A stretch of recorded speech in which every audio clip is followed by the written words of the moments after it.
Fort Worth, Marissa Armas, CBS News, Texas. Marissa, thank you. The Fort Worth ISD School Board is taking up a vote tonight that, if approved, would allow biblical text into their reading curriculum. It's called the Bluebonnet curriculum, and it impacts grades K through 5. Critics disagree with the use of some biblical texts, such as comparing biblical figure Esther's to Rosa Parks and Martin Luther King Jr. in a second grade lesson.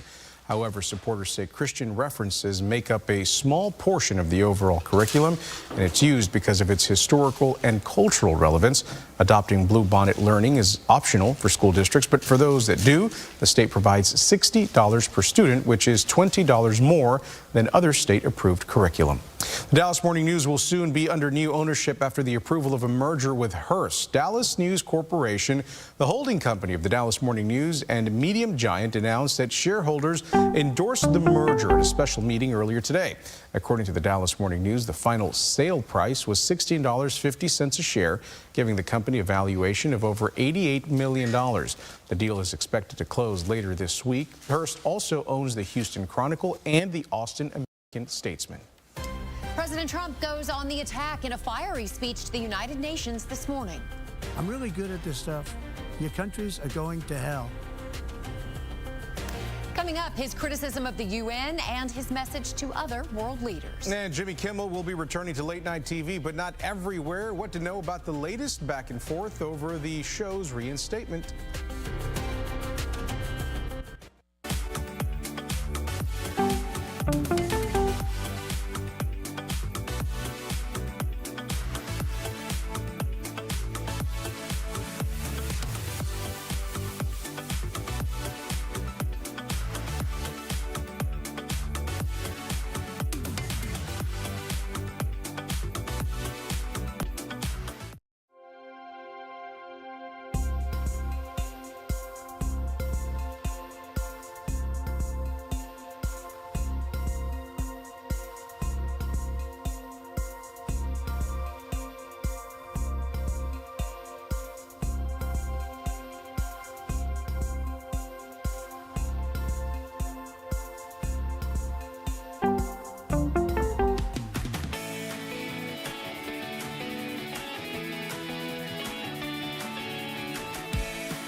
The 80th United Nations General Assembly kicked off in New York today. President Trump gave a lengthy speech that covered domestic and foreign issues, and he did not hold back his complaints about the international body.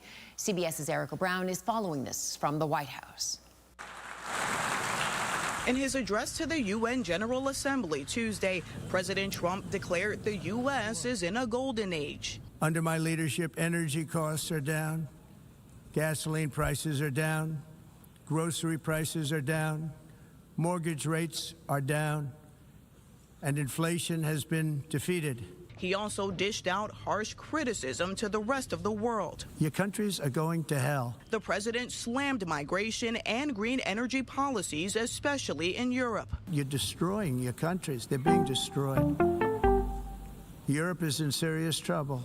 During his nearly hour-long speech, President Trump said the United Nations was not living up to its potential and railed against its failure to end wars. What is the purpose of the United Nations? For the most part, at least for now, all they seem to do is write a really strongly worded letter and then never follow that letter up. It's empty words, and empty words don't solve war.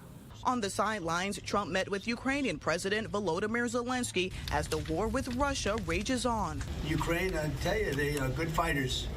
Got to hand it to them. They have a lot of courage, a lot of guts. The president pressed others to stop buying Russian energy, which he says Russia uses to fund the fighting, and got backing from the president of the European Commission. But we have to be faster because every payment is filling Putin's war chest. This cannot be. When asked, President Trump also said NATO member countries should shoot down Russian aircraft that enter their airspace. Erica Brown, CBS News, the White House. That question to Mr. Trump came because recently Russian aircraft have entered Estonian and Polish airspace, and yesterday there were unidentified drone sightings in Denmark that forced the closure of Copenhagen and Oslo's airports. Now today, the Secret Service revealed it had dismantled a plot that could have affected the UN meetings and even shut down New York City's entire cellular network. Agents found more than 100,000 SIM cards and 300 servers that could cripple cell towers, inhibit emergency responses, or be used for surveillance. According to one official, the network had the capacity to anonymously send 30 million text messages per minute. There isn't a specific information indicating the network was a threat to this week's UN General Assembly meeting. So far, no arrests have been made, and the investigation is ongoing. Jimmy Kimmel is breaking his social media silence, posting a photograph of himself with the late television writer and the First Amendment champion Norman Lear, captioning the image here, "Missing this guy today."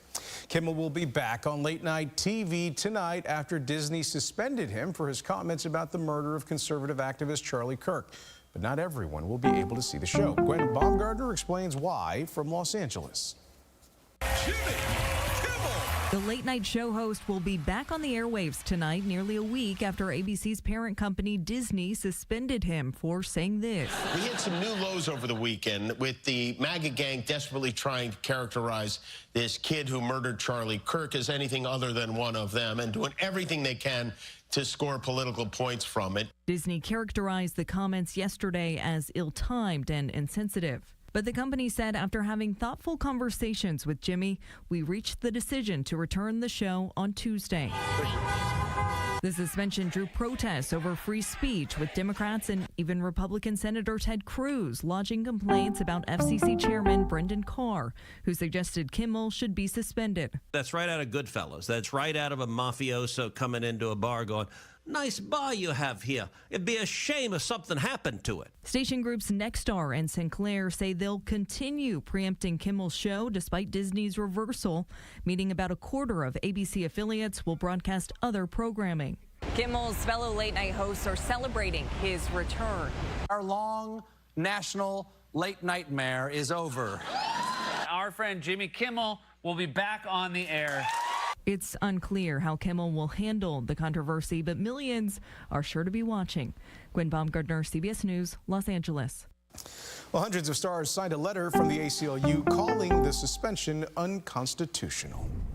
Turning to our first alert weather now, and McKenna is tracking a potentially stormy night for us. It's been hot, it's been humid, and you know that when you've got conditions like that and talk of a cold front coming in, things don't add up well. No. It's bringing back flashbacks to spring, right? We start to get into that fall season, and we're starting to see some of those stronger cold fronts come across the Rockies, and that is our setup as we get through this evening and into tomorrow morning, bringing that severe storm threat for the next couple of hours and into the overnight. It'll come in a couple of waves. Threats for large hail, damaging wind gusts, and also a threat for localized flooding in a couple of spots. A severe thunderstorm watch has been issued by the National Weather Service. This is up along the Red River, but I would not be surprised to see a bit of an expansion of this just later.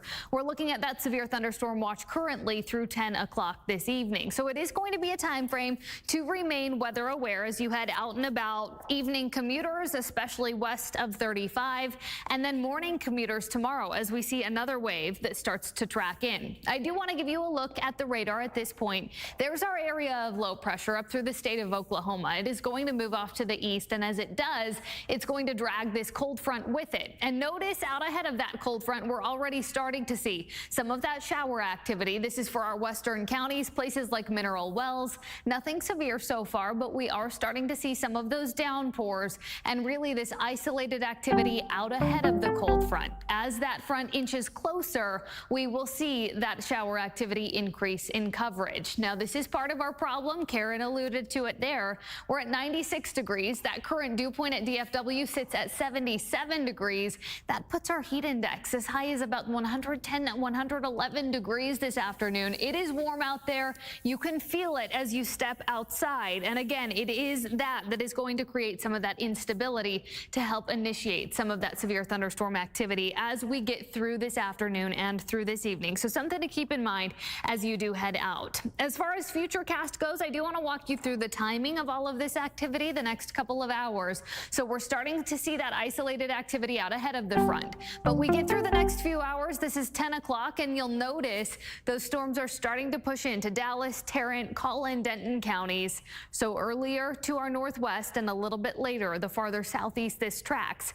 This continues as we get through about midnight tonight. Then we see a little bit of a break into those early morning hours before another round arrives just in time for tomorrow's morning drive. And that is still looking pretty nasty out there. Threats for tomorrow morning are primarily going to be a flood threat with all of that heavy rain, and again, just in time for that morning commute.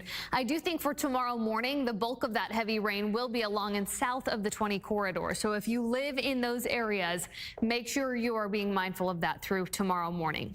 Now back to tonight's storm threat. Now through about 10 o'clock, that's where those areas shaded in yellow, that's where timing-wise, what we're expecting as far as storm activity goes. In the orange you see there, 8 o'clock to about midnight, and then again, a reminder, we get a little bit of a lull before additional activity arrives tomorrow morning. Our greatest severe storm threat in the yellow there, that's portions of northeastern Denton and Collin counties and up along the Red River, really in line with where we are seeing that severe thunderstorm watch this afternoon. A hail and wind threat primarily, also that threat for localized flooding, and then that tornado threat is low, but it is not non-existent, so keep that in mind as you do head out this evening. Make sure you're staying weather aware this evening. Have multiple ways to receive alerts. This first alert weather day continues through tomorrow morning, and then things start to clear up. The rest of the week really does look pretty good, guys. Okay, we just have to get through a couple of days. All right, thanks so much, McKenna. Still to come, we are getting a look at this year's costume trends for Halloween. Yeah, then Amazon faces off against the FTC over its Prime program and whether the online retail giant tricked its customers.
Welcome back, everyone. The Federal Trade Commission's long-awaited trial against Amazon is getting underway in Seattle now. The FTC filed a lawsuit in 2023 under the Biden administration. It accuses the e-commerce giant of tricking millions of customers into signing up for its Prime membership program, but making it hard for them to cancel. Neither Amazon nor the FTC responded to requests for comment.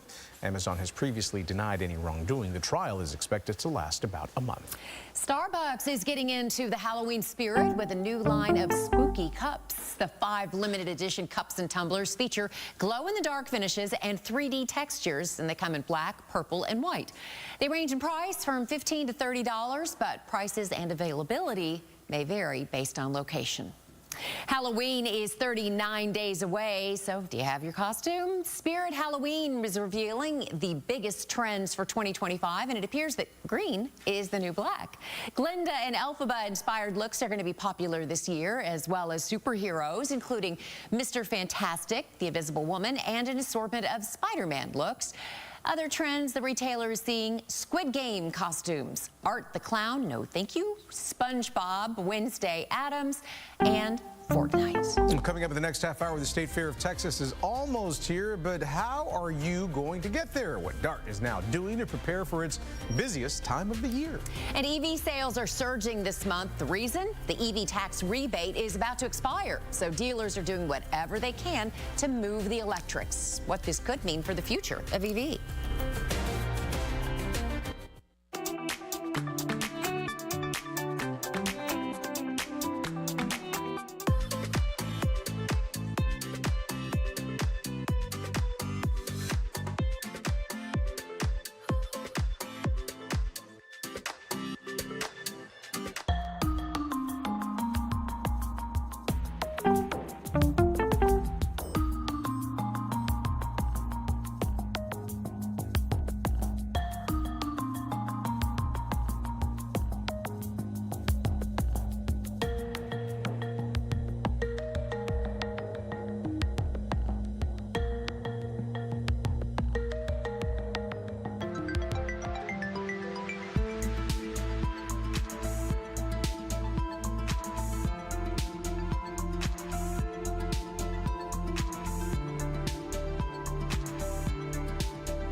CBS News, Texas.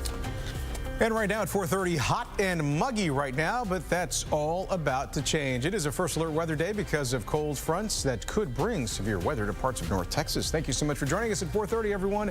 I'm Ken Molestina. And I'm Karen Borda. We want to get right over to our first alert chief meteorologist, McKenna King. So, McKenna, when do you think these storms are going to be firing up?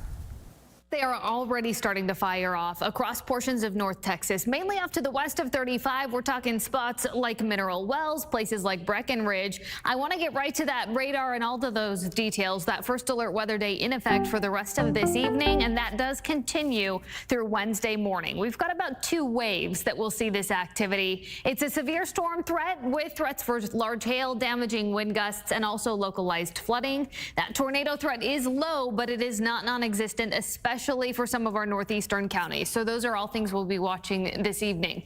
We are nice and dry through the Dallas-Fort Worth Metroplex, but notice spots like Bridgeport starting to see some of that rain activity pick up.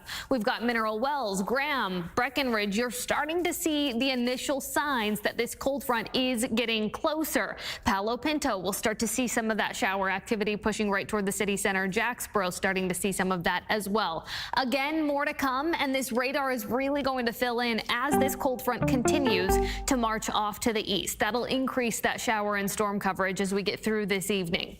The severe thunderstorm watch in the pink there, that has been issued up along the Red River. So that's for spots like Bowie, Gainesville, Sherman, and Paris. And that does extend up into Oklahoma as well. That is where our greatest tornado threat will be this evening with the amplification of the low-level jet. That'll be after sundown, so all things we'll keep an eye on. It's hot and it's muggy out there. If you've stepped outside, you'll notice it. That is all leading to some of that greater instability this afternoon. I'll walk you through the additional details and the timing coming up in just a few minutes. Howdy, folks. We are just 3 days away from the opening of the State Fair of Texas at Fair Park. Big Tex is already standing tall, ready to greet millions of fairgoers this Friday. And it's a good time to start thinking about just how you're going to get to the fair. And to make it easy, DART is increasing service. Our Steve Pickett today on the work that's underway to get DART geared up for its busiest time of year. It is the work and leisure public transportation line for 250,000 people every day. But starting Friday, the return of the state's largest yearly entertainment extravaganza will fuel a rapid inflation of users of Dallas area rapid transit, DART trains, and buses. Every year, we see a huge increase in influx of our riders during the State Fair of Texas. The State Fair, expected to attract 2 million visitors starting Friday, will see its busiest ride away from the Midway. DART train lines are preparing for ridership rates to rise. But the surge to the transit system soars on the second Saturday of October. On days like the Texas OU game, we see an increase of over 120,000 riders going directly to the fairgrounds. 120,000 more riders for one day. For Texas OU, DART will add trains, speed up pickup times, and a new addition. This year, in the effort to ease overcrowding on the trains, DART is also offering a special shuttle service for the buses, bringing you directly to Fair Park. Buses will be staged at 5 designated DART stations, driving OU Texas fans directly to Fair Park. So we know that we want more frequency. The increase of the addition of these new shuttles directly to Lot 8 at Fair Park, we hope will alleviate some of the pressure of the trains directly coming into the State Fair. The State Fair public transit plan kicks off in 3 days. In Dallas, Steve Pickett, CBS News, Texas.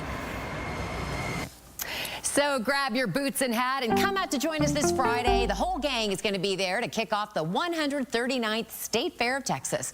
We'll be there for all the fried food and fun this Friday, opening day.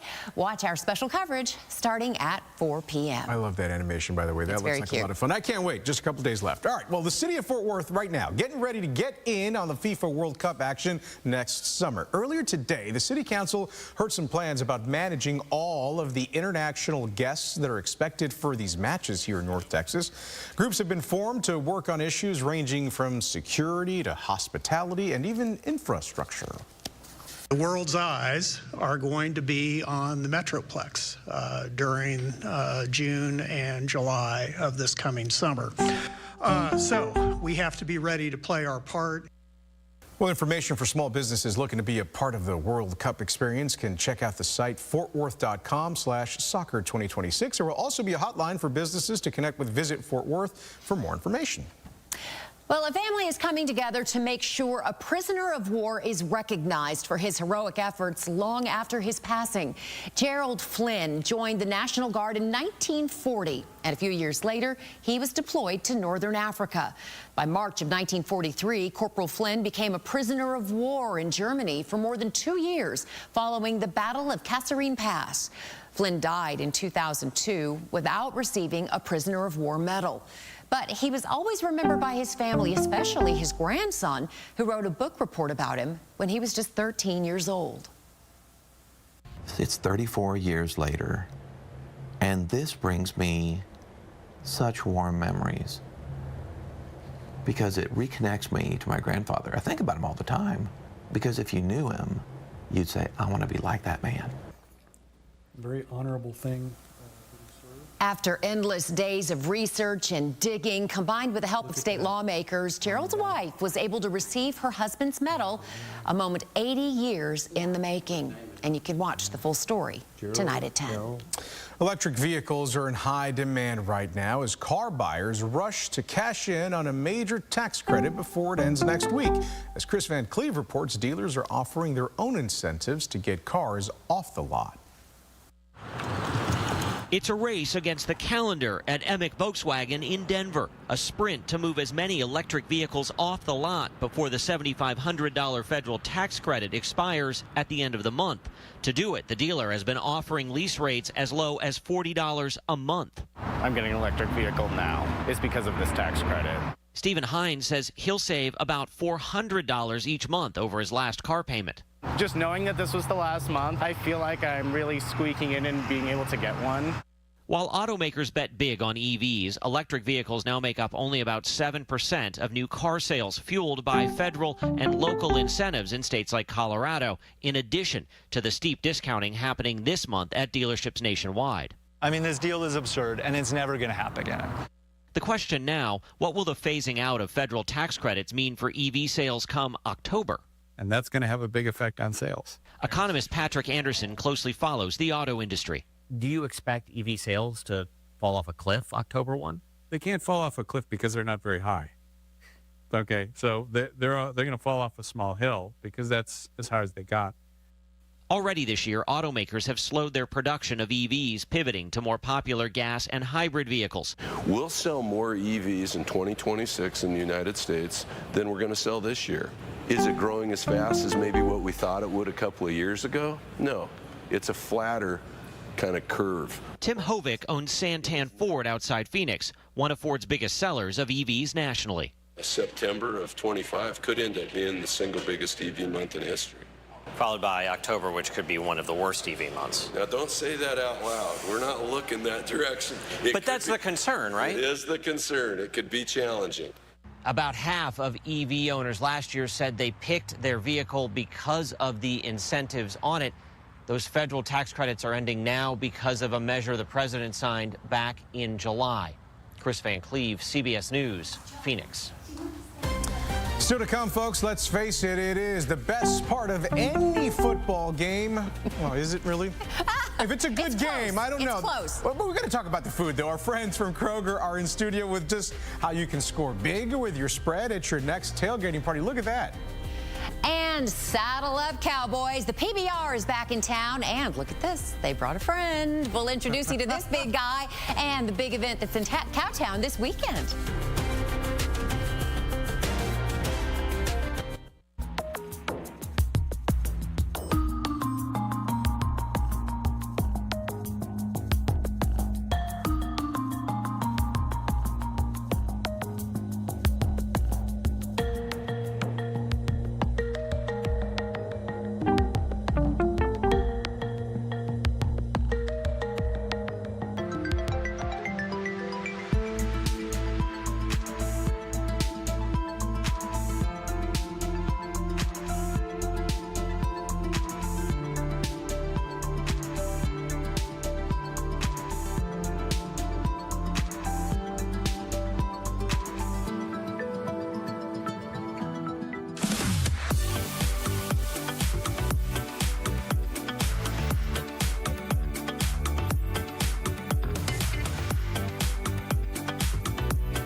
Okay, everybody, huddle up. Question.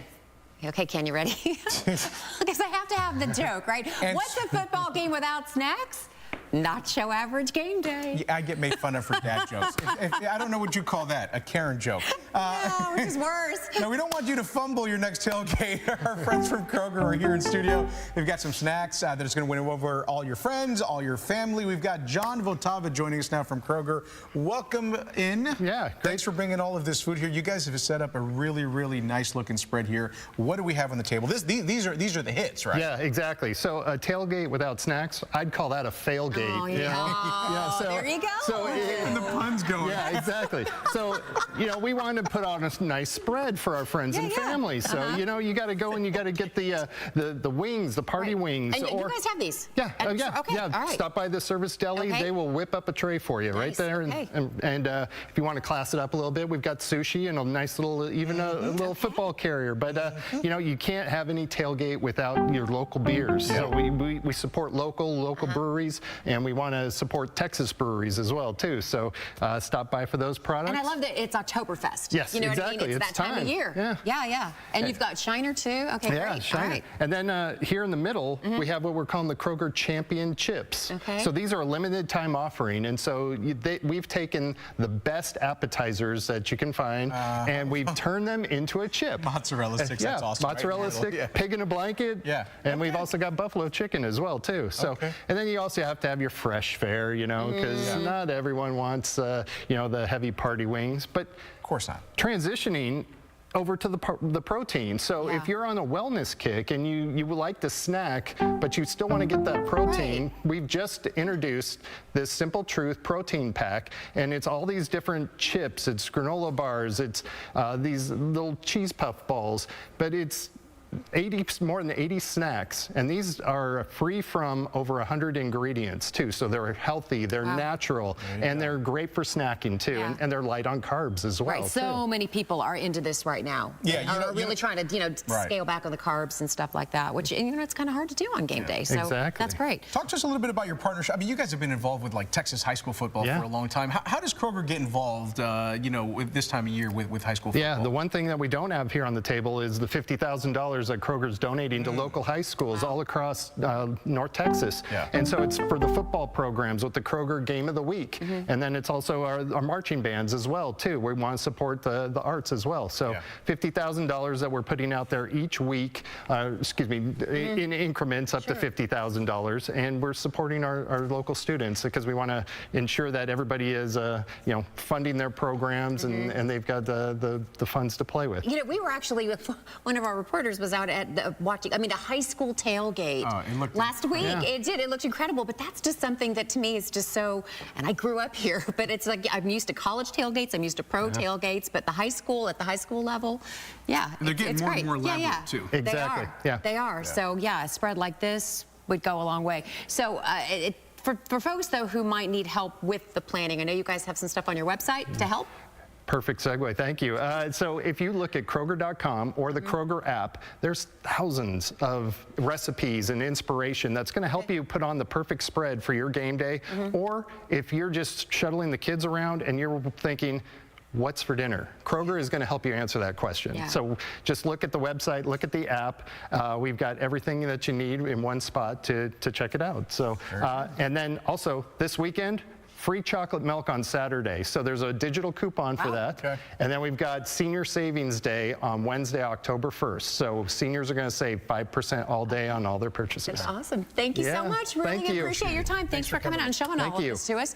Let's send things over to our first alert, Chief Meteorologist McKenna King, because McKenna, I know that it could be a long night and a late night for you guys. Yeah, we've got those scattered storms already starting to pop up in our western counties, Breckenridge, Palo Pinto, some of those western counties and off to the west of the 35 corridor. That's where we're seeing the first signs that that cold front is inching into North Texas. We have a first alert weather day in effect for this evening through tomorrow morning, and I do think we'll see this arrive in about 2 waves. The first one this evening and the next one into those early morning hours for tomorrow's morning drive. Now that severe storm threat is going to carry threats for large hail, for damaging wind gusts, and also a threat for localized flooding. The tornado threat is low, but it is not zero. So these are all things things we'll keep an eye on, especially this evening, and then that flood threat carries us into tomorrow morning. Here's our setup. This area of low pressure that has situated itself right through the state of Oklahoma. That cold front is attached to it, and that is helping to initiate some of this storm activity out ahead of that front.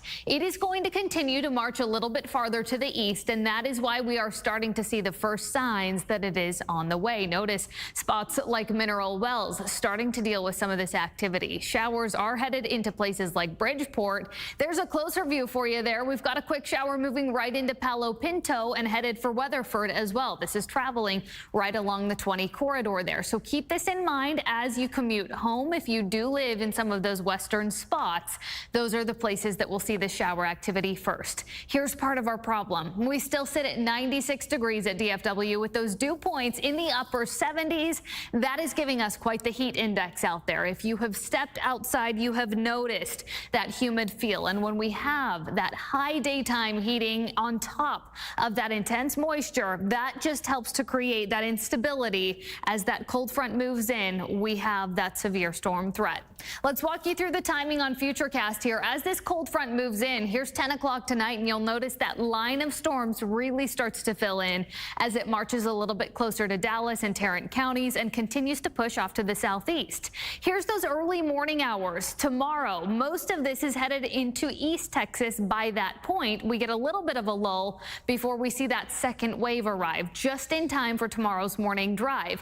And notice for tomorrow morning where the greatest coverage of the shower activity is, and that's really along and south of the 20 corridor. That's not to say spots north won't see rain, but I do think the heaviest of it will be south of 20 as we get into tomorrow morning. So keep that in mind as you head out the door and get to work for your Wednesday. Our severe threat map, notice in the yellow that slight risk. That's that 2 out of 5 risk for severe thunderstorms. It increases for portions up northeastern Denton and Collin counties, and that extends up along the Red River, right in those spots where we have that severe thunderstorm watch in effect until 10 o'clock tonight. So keep that in mind as you head out. Really this evening through tomorrow morning, make sure you've got multiple ways to receive alerts. Large hail and wind damage are going to be our primary threats. We've also got that threat for localized flooding, and then again, that tornado threat is low, but it is not non-existent. That's something we'll especially be watching for this evening just after sunset. So keep that in mind. Let's take a look at that 7-day forecast, because once we get through tomorrow morning, things do start to shape up. This is really our first strong cold front of the fall season. Once we get beyond tomorrow morning, we get close to lunchtime, things start to clear up. We'll see a lot of sunshine as we round out the week, and we're looking at temps in the middle 80s for Friday, first day of the State Fair. Well, you know, guys, I don't know if you can see behind me here, but we've got a little visitor here on the lot here behind the station. If you see livestock here on the lot, that must mean that the PBR is in town, Karen Borda. It is time to saddle up because the Rattler Days are headed to Dickey's Arena in Cowtown, and here to tell us all about it, here we go. Come on in. This is Chad Blankenship. You are the general manager of the area at Texas Rattlers. Welcome. Thank you. And you did bring company. We did. Tell us about your friend. We did. So this bull is named Riff Ram. We did a special thing last week ahead of the Iron Skillet football game, and whichever school won the game, we were going to name this bull after the team. So Riff Ram, TCU obviously won, go Horned Frogs. And so this bull's going to be bucking at Dickey's this weekend as part of Rattler Days. You know, there's a lot of new people to Texas right now that may not be familiar with the whole culture with bulls and bull riding and all that. Tell us a little bit more about what all of this means here in Texas and exactly what the Rattlers are all about. First and foremost, the Texas Rattlers are DFW's hometown championship bull riding team. Championship. We won the 2023 championship as the Rangers won theirs across town. And so Rattler Days will feature the best bulls and the best bull riders in the world at Dickey's this weekend. And for folks who don't know, I mean, it's kind of like a lottery system, right? I mean, you don't come with your own bull. It's you know, you've got a set number of bulls, and you basically, it's luck of the draw in terms of the rider. That's right. In teams competition, the pins are randomly assigned to the teams, and then part of the strategy that's unique in PBR teams is that the coaches then decide which bull riders on the roster am I going to match up with which bulls. I mean, it's really kind of an art. It is. To the whole thing. Talk to us about tickets. Where can people get tickets if they want to come and see this for themselves and get more information? Yep, TexasRattlers.com. Not easy. Quite simple. Quite simple. Texas Rattler spelled out, not TX. That's correct. Okay, and for folks who have not been to a PBR event, it is a lot of fun, and it really is kind of quintessentially Texas. Yeah. And I love PBR, and I highly recommend it for folks, especially if they haven't been to one of these yet. All right, Karen, thank you very much. Chad Thanks so much, Blankenship. Chad, for coming along and bringing your friends with you here. Come see Riff Ram this weekend. All right, we'll be there. All right, thank you so much. Appreciate it. Let's go ahead and send things back to you, McKenna.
A beloved retired National Park Service ranger and civil rights pioneer is marking another major milestone. Betty Reed Soskin celebrated her 104th birthday this week, surrounded by friends, family, and students at the Bay Area Middle School that's named in her honor. At the age of 85, Soskin became the nation's oldest active National Park Service ranger before retiring at the age of 100. The centenarian reflected on her life and legacy during Monday's festivities. There have been so many parts of my history that have been stood out, and they all started after I was 50. Isn't that crazy? It's unbelievable. Soskin says her great-aunt lived to be 107, and she's hoping to break that record. Now to a story about finding hope and finding healing in the wake of tragedy. After losing his son in a car accident, a mechanic and a driving instructor in Australia is turning grief into good by helping young people in his neighborhood get back on the road. Gavin Heidman, known as Bear to his friends, restores old cars and gives them to those in need of a fresh start. He says it's a way to honor his son Preston's memory and to build an extended family in his community. I tell them, you've become a small part of my family now, and like it or not, that's forever. Aww. That's a great thing to say. So far, Bear has gifted cars to 19 drivers, including single moms and refugees. The town's mayor says it's a powerful reminder of how one person's kindness can change lives. Well, it's Prostate Cancer Awareness Month. It's a time to raise awareness about the disease and the importance of screening and early detection. Stephanie Stahl has more on new initiatives aimed to inform men about the disease and to detect it sooner. After my father was diagnosed with prostate cancer, I learned that the disease affects 1 out of 8 men. Former football star Emmitt Smith will be hosting a series of short documentaries on prostate cancer for SurvivorNet, a new free information platform for all kinds of cancer. We exist for a problem that I had in my family and that millions of families have, is that it's too hard to figure out what to do when you get sick. Steve Alpern says after struggling to get the right kind of help for his sick father in Philadelphia, he started SurvivorNet. We serve about 5 million people a month who need help making better decisions when they get sick and feeling less alone. It's awareness, making men and their loved ones aware of what's going on. Dr. Leonard Gamella with Jefferson Health says people need to understand that a simple blood test can be a lifesaver. SurvivorNet is one of the avenues that men can learn about prostate cancer and all the new treatments that are out there for advanced disease. He hopes more people take advantage of Jefferson's community outreach truck, where men can get a PSA blood test. He says it's especially important for black men who have higher rates of prostate cancer. Men don't know they have it, and that's why screening is good. Our treatments for both local cancer and advanced prostate cancer are dramatically improved over the last 10 years. I don't look back. 67-year-old John Bueller, who had 3 bouts with prostate cancer, says after surgery and other treatments, he feels great. I'm still living awesome, and there's not too much I can't do. He credits his supportive family and the medical team at Jefferson. Stephanie Stahl, CBS News, Philadelphia. Over the last decade, the incidence of prostate cancer has been increasing. Thank you very much for watching CBS News Texas at 4. The news at 5 starts right now. This is CBS News Texas. Right now at 5 o'clock, changing the direction of some Fort Worth ISD schools. The plan some school leaders are expected to vote on tonight that could keep the district from a state takeover. Plus, the FDA announcement that has people talking a whole lot. What one North Texas mother is now saying about the reported link between Tylenol and autism. We've got a lot to get to here at 5. Thanks for joining us. I'm Nicole Baker. I'm Ken Molestina in for Doug tonight. The First Alert Weather Team has issued a weather alert. It's for tonight and for tomorrow morning for some strong to severe thunderstorms. Let's get right to Chief Meteorologist McKenna King with what she is tracking and what kind of elements we can expect with these storms. And we're already starting to see some of that storm activity popping up in our western counties. So take a look at this radar view behind me. All of this is off to the west of the 35 corridor. It is our western counties. I'm going to zoom in here. You can see places like Breckenridge, Palo Pinto, up into Bridgeport, where we are starting to see some fairly strong thunderstorm activity. Inside the core of some of these cells, we've seen hail upwards of penny-sized and also wind gusts up around the 30-mile-per-hour range. So you'll notice those showers again stretching from Palo Pinto and into Bridgeport and continuing to march off to the east. This is all very isolated activity out ahead of the cold front that is on the way. So these are strong storms that we are starting to see already, but we do have additional activity on the way. And that's what I want to walk you through as we get through the rest of this evening and into Wednesday morning. That is why we have that first alert in effect. The severe storm threat primarily for large hail damaging wind gusts and also a flood threat, especially as we get into tomorrow's morning commute. This is going to arrive in a couple of waves, but that first wave is this evening. We have that severe thunderstorm watch in effect up along the Red River. That is through 10 o'clock tonight. And here's part of our problem. We have temperatures in the middle 90s and we've got dew points in the 70s. Feels like temps up over 100 degrees. It's that heat and that humidity that is creating that instability. And then we've got the cold front on the way. I'm going to walk you through all of the timing of this in just a few minutes, guys. All right, thank you very much. We'll see you in a bit, McKenna. You can take our First Alert Weather Team with you wherever you are. Just download the free CBS News app and click on the Texas section. Their forecasts are always streaming on CBSNewsTexas.com and on Pluto TV. Yeah. And now is a good time to do that with our forecast. Meantime, happening tonight, some big decisions on the line at Fort Worth ISD. On the school board's agenda tonight, a district improvement plan and bluebonnet reading, two very controversial topics. All of this playing out as the district is facing that risk of a state takeover we've been talking about after years of failing accountability ratings at one or more schools. Our Aaron Jones live for us at district headquarters with what we can expect tonight, Aaron. Nicole, tonight's meeting starts at 5:30 and we're expecting a big turnout. The board is considering two proposals that parents have been weighing in on, and one of them involves some struggling schools that are listed there on your screen. This proposal is called the Resource Campus Model, and it would extend instructional time and expand teacher training. Teachers and administrators would need to reapply for their jobs this next school year. Now, the other item is whether to adopt the new K-5 curriculum called Bluebonnet Reading, which includes some biblical text. Critics argue it infuses religion into public school, and supporters say that the references are limited and included for cultural and historical context. The district says that the opt-in would receive $60 per student in state funding, and that's about $20 more than if the district were to use another state-approved curriculum. And if this passes, it would be implemented next school year. So, of course, we'll be watching to see what happens tonight, and we'll have another update for you tonight at 10. For now, reporting live, Aaron Jones, CBS News, Texas. Yeah, a lot of people invested in what happens tonight at this meeting. Aaron, thank you so much. We're also following a developing story involving a Fort Worth ISD teacher. Benbrook police telling us CBS Texas that she grabbed this teacher here, a boy and a girl, by their throats. Happened in late August, but she was arrested just last Monday. She has since bonded out, but she has been charged with 2 counts of injury to a child. North Texas parents still have plenty of questions after the Trump administration linked the use of acetaminophen to a potential increased risk of autism in kids. Our Amelia McGavro digging deeper for us. He's just so sweet. He's such a joy to our family. Garland mother Sarah Broom says her 14-year-old son Jace is a light in their family. Diagnosed with autism at age 3, she says he lives a life full of love. But they're really just so special. Like, they have these personalities that you just can't find anywhere. Broom says Jace's diagnosis has come with its challenges, though. We spoke to her last week about her lawsuit against Garland ISD for alleged abuse against her son. Now she's grappling with the FDA's latest announcement, which links acetaminophen use during pregnancy to an increased risk of autism. I did take Tylenol when I was pregnant, quite a bit. I had a lot of issues during pregnancy that required Tylenol.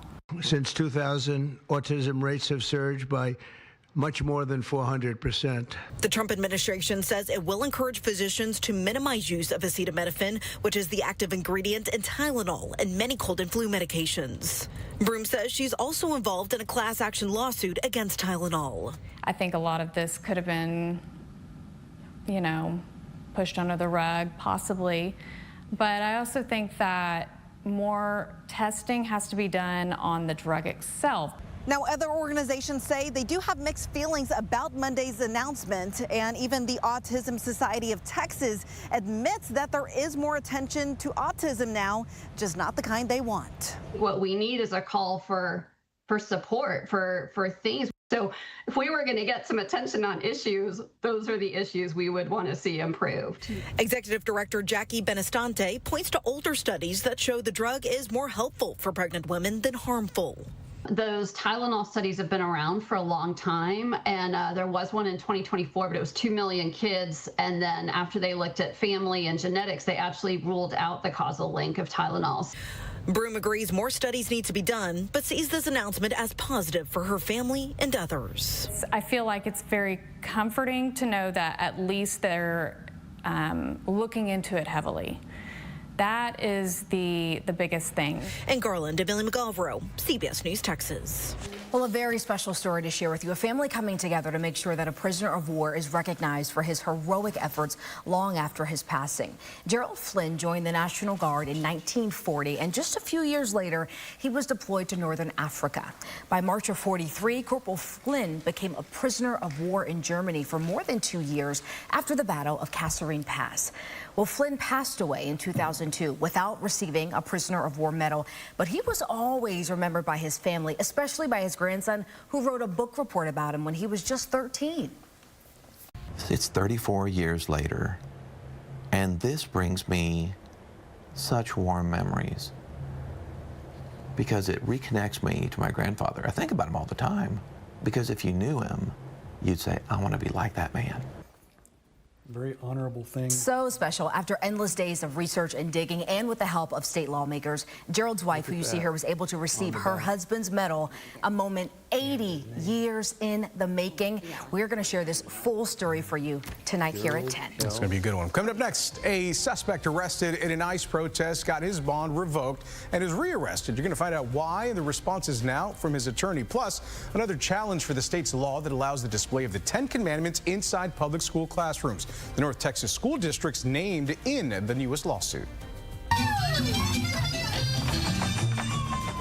And our celebration of Hispanic Heritage Month takes us to the stage. We share the importance of Ballet Folklorico.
Welcome back. Only hours after our CBS News Texas interview with one of the defendants arrested for that violent protest at the Johnson County ICE Detention Center, prosecutors had his bond raised and then took him back to jail.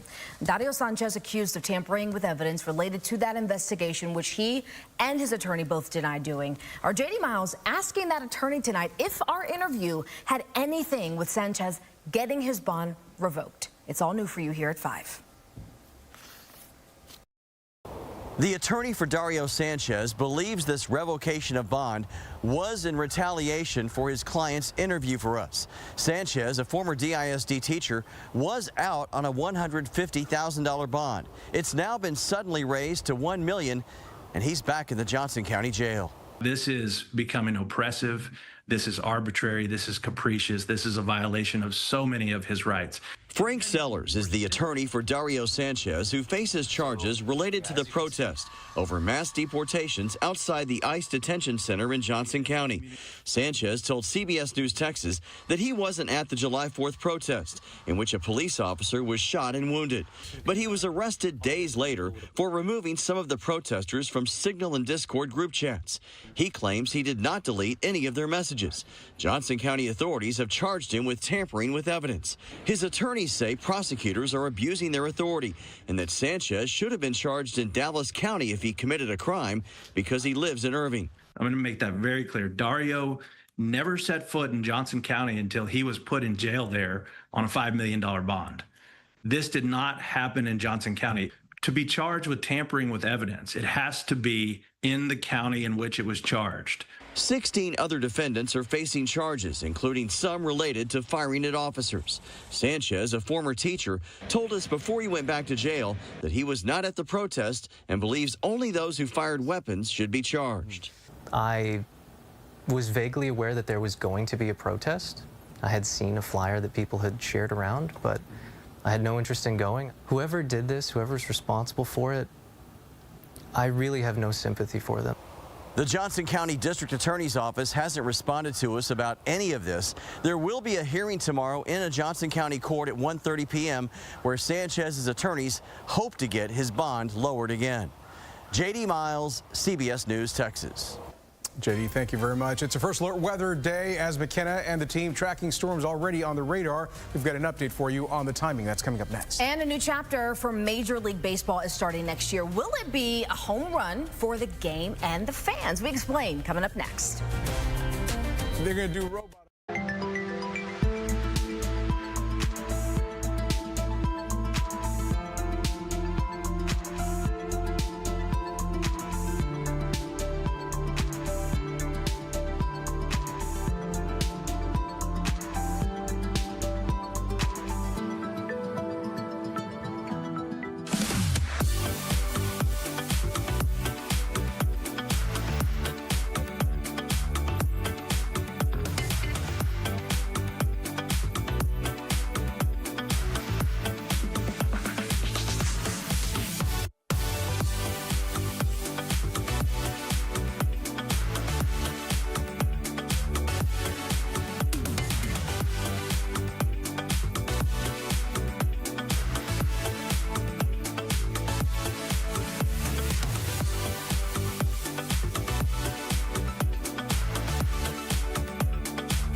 So we're learning about this big rule change coming to Major League Baseball next year. Starting next season, the automated ball strike challenge system will be used. It's also known as ABS. Baseball's Joint Competition Committee signed off on this change, and they just did that today. But the system will allow the batter, the pitcher, or the catcher to challenge any ball or strike that's called by the home plate umpire.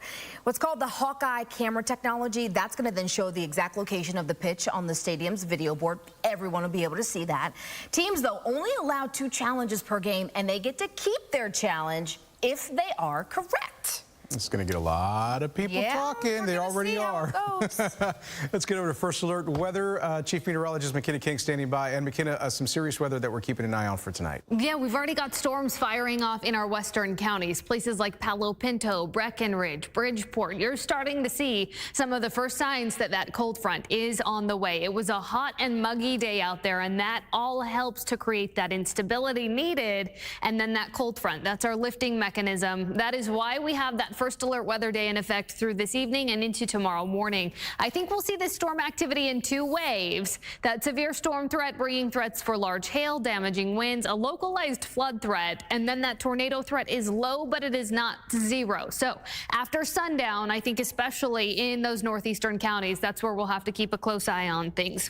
Let's give you a radar update as things stand right now. We have this area of low pressure in the state of Oklahoma that is moving eastward, and it is dragging this cold front with it. And you'll notice that line of storms is already starting to fill in as it gets closer to the Metroplex. So there's that storm activity out ahead of that front, riding right along and north of the 20 corridor, places like Mineral Wells, Breckenridge, where we are seeing some of that storm activity. And then it's up along the Red River, close to places like Bowie, where we are starting to see some of that strongest activity. We're talking wind gusts in the 40 to 50 mile per hour range. We've also seen hail upwards of penny-sized in those areas. Now, here's part of our problem. We've seen those high dew points today in the 70s. It was a muggy feel out there. We also saw temperatures in the upper 90s. So again, that is prime instability conditions as we get through this evening. That is going to help with that severe storm threat the next couple of hours. And then again, that renewed threat for flooding, especially as we get into tomorrow morning. So let's walk you through the timing on Futurecast here. Again, we're already starting to see some of this storm activity. That cold front continues to march off to the east. Here's 10 o'clock as we're seeing some of that activity filling in as it gets closer to the Metroplex. And I think it may arrive even a little bit earlier than this model is showing here. This cluster continues to move to the southeast as we get through about midnight. Then I think we'll see a little bit of a lull before we see that renewed activity going into tomorrow morning, just in time for that morning commute. Notice the greatest coverage for that storm activity tomorrow morning is along and south of 20. Now, that severe storm threat is greatest, and where we'll be watching that tornado threat, especially this evening, up along the Red River in our northeastern counties. That is right in line with that severe thunderstorm watch that you'll notice up along the Red River. So primary threats for large hail and wind damage, also that flood threat, and then that tornado threat, low but not 0. So all things to keep in mind as you head out this evening, and then once again tomorrow morning. Most of you should just plan to tack on a couple of extra minutes to your Wednesday morning drive. As we get into the rest of the week, things start to clear up Wednesday afternoon. Thursday looks good. We're back into the low 80s behind that cold front. Temperatures settle back close to average for a couple of days. First day of the state fair looks good. Temperatures in the middle 80s, lots of sunshine there. That'll carry us into the upcoming weekend. We've got a nice dry stretch once we get beyond this first alert weather time frame. So again, this evening and into tomorrow morning, especially times to be weather aware. Make sure you've got a couple of ways to receive weather alerts and just tack on a couple of extra minutes to tomorrow's morning drive. McKenna, some really good reminders there. I'm so glad you mentioned the fair, though, because we want everyone to grab their boots, grab their hats, and an appetite. Come on out this Friday. The whole gang, look at us on the Ferris wheel. They were going to be there. It is the 139th State Fair of Texas. All the fried food and fun this Friday. It's opening day. It's a tradition around here. Watch our special coverage starting at 4 o'clock. Can you tell we're getting excited about it? Yeah, I was about to say, can you tell? I have been waiting. Celebrating Hispanic heritage through vibrant dance. You're going to get to see that experience coming up next. Yeah, for the first, the pushback over a new state law, though, requiring the display of the 10 Commandments in public schools. North Texas school districts now part of yet another lawsuit.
Well, 10 Commandment posters are now going up in some North Texas classrooms since Senate Bill 10 went into effect at the start of the month. But now, more than a dozen families are suing some school districts, hoping to get those same posters pulled down. Here's our Marissa Armas.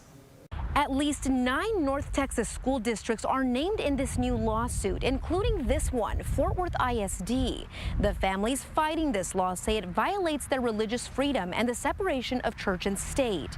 The new controversial state law that still has many North Texans talking. The way we have rules at work, we also have to have rules in school, right? And I think part of the 10 Commandments are morals that we all grew up with. And I do think that the separation of church and state is very important to the youth. Religion belongs in homes. The ACLU filed the lawsuit on behalf of 15 multi-faith and non-religious families. They're suing 14 public school districts over plans to display the 10 Commandments in classrooms. Children don't want to go into school every day and have the 10 Commandments and a specific version of the 10 Commandments being posed on them when that could not be their faith, or even some people who it is their faith.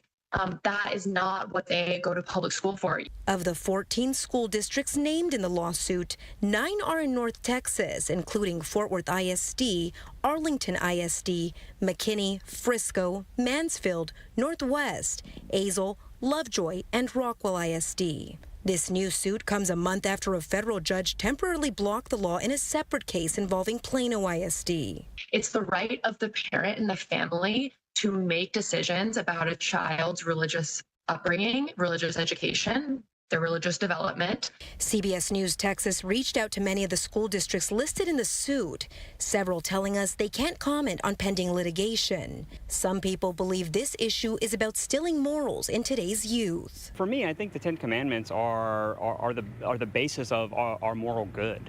Right, and I think that it's important to start there with the children as they come up, and even in the education system, that we don't eliminate God from school. In Fort Worth, Marissa Armas, CBS News, Texas.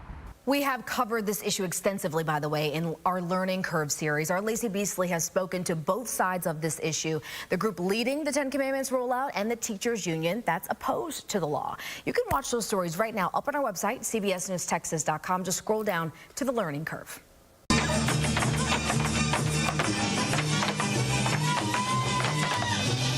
See this is Ballet Folklorico here. You've likely seen it before, though, especially around town. And it's more than just a vibrant dance. For those performing, it's a way for them to connect to their familial ancestors.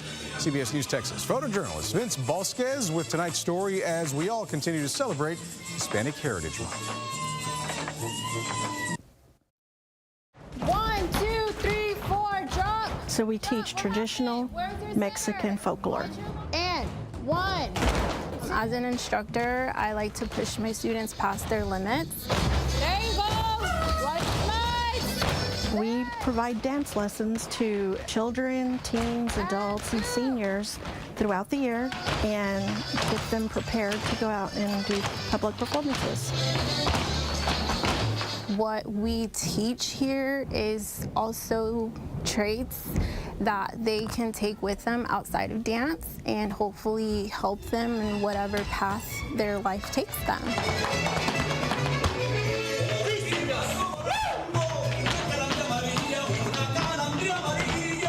It helps an individual understand their background through the music or because of the favorite dance or the costume, and it goes back to family and ancestors and traditions of each family. Here improving, but also in other sports I do. For example, I do soccer as well, and I've seen an improvement also with moving my feet around in this.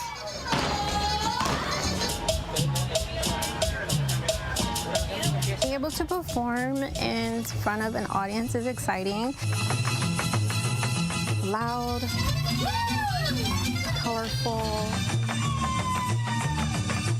a lot of heel and toe.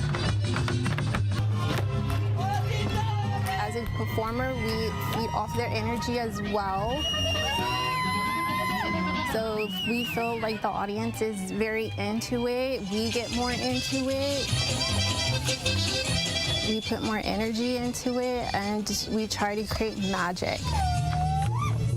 So when you have the audience just as into the performance, where we try to make them feel like they are performing. And we would love for them to feel as if they're performing with us. And that's our goal.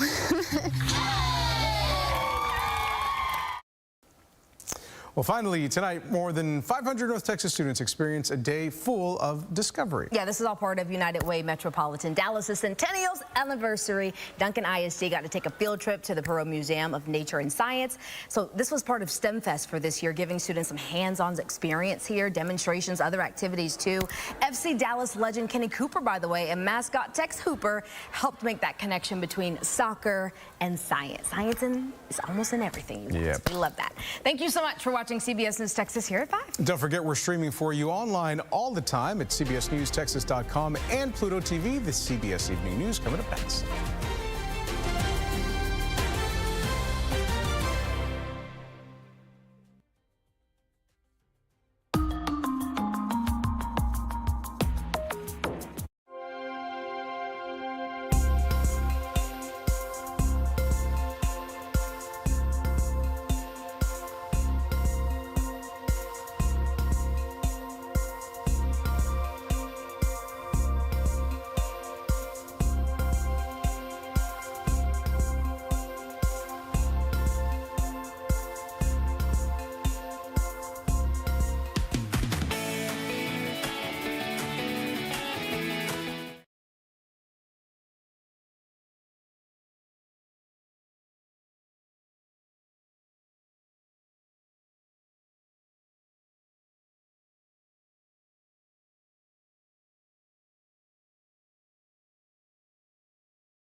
evening, everybody. I'm First Alert Chief Meteorologist McKenna King. We're hopping on the stream here to walk you through a couple of severe thunderstorm warnings that have now been issued for portions of the North Texas region. Now notice for Jack and Wise counties where we've got that first warning there. This is that cluster, that storm cell there that is producing hail of upwards of $half sized. We're also talking wind gusts up around the 60-mile-per-hour range. That does extend into portions of Montague and Cook counties as well, where we've got another storm cluster there that is moving up along the Red River. This is a cold front that is moving into the North Texas region. Now that front is going to create additional storm concerns as we head through the rest of this evening as this storm line really starts to fill in. So notice that is that severe thunderstorm warning in effect until at least 6:15 up along the Red River, and then that additional warning back behind it. For this cell here, notice a whole lot of lightning associated with that cell, and on top of that, $half sized hail. This is tracking off to the northeast. This will eventually move up along the Red River, where we are expecting that highest severe weather threat as we get through this evening. So we're throwing a tracker on that here. We've got meteorologist Jeff Ray in as well. Notice this heads to Park Springs in about 10 minutes. Sunset, you're looking 23 minutes from now. 26 minutes from now for Fruitland. Salona, you're looking at 41 minutes, and New Harp looking at about 54 minutes. So that is traveling off to the northeast at a speed of about 20 miles per hour. And again, it is carrying that severe sized hail. In fact, hail upwards of $half sized. We're also talking wind gusts around the 60-mile-per-hour range. That is with this cell here, but notice this cell to the northeast of it up along the Red River. It's a bit larger there, and you'll notice that's a strong storm cell as well. You'll notice that hail track there, so that's where we have seen some of that largest hail you'll see in the red there. So that's moved through places like Sunset and just north of Alvord as that heads up into the Red River. So again, for places like Montague, Cook counties, where that northern cell is continuing to track. Now, once again, this is all a cold front that's moving through the region. I want to give you a wider shot. Jeff, if we can throw this radar into the barn doors and give folks kind of that radar view of what we've got coming into North Texas the next couple of hours. So this is our first really strong cold front of the fall season. Now, this cold front is moving kind of on the tail end of an area of low pressure that is moving through the state of Oklahoma. So Jeff has drawn that cold front there. You'll notice that severe thunderstorm warning that we were just talking about up along the Red River, that it does include places like Gainesville. Now the severe thunderstorm warning just to the south of there is just north of Bridgeport. And in fact, Jeff, can we get kind of a street level view of that southern cell there that is just to the north of Bridgeport? Show folks where that is sitting right now. So again, tracking toward places like Alvord, tracking right into Sunset here in the next few minutes here. And I think this back cell here will track just south of Bowie. And it looks like we're kind of getting into an area that's not as well populated. So we're not seeing any major streets or roads through that region. It looks like we've got Cundiff Crafton Road there, Pig Road right where we're seeing the center of that hail core. We've also got County Road 1792 that you'll see back behind me, and some additional county roads back through that region. But again, the bulk of that hail core sitting right out over Pig Road, upwards of 1.5 inches in diameter. We're talking hail upwards of $half sized and maybe even a little bit larger in some spots.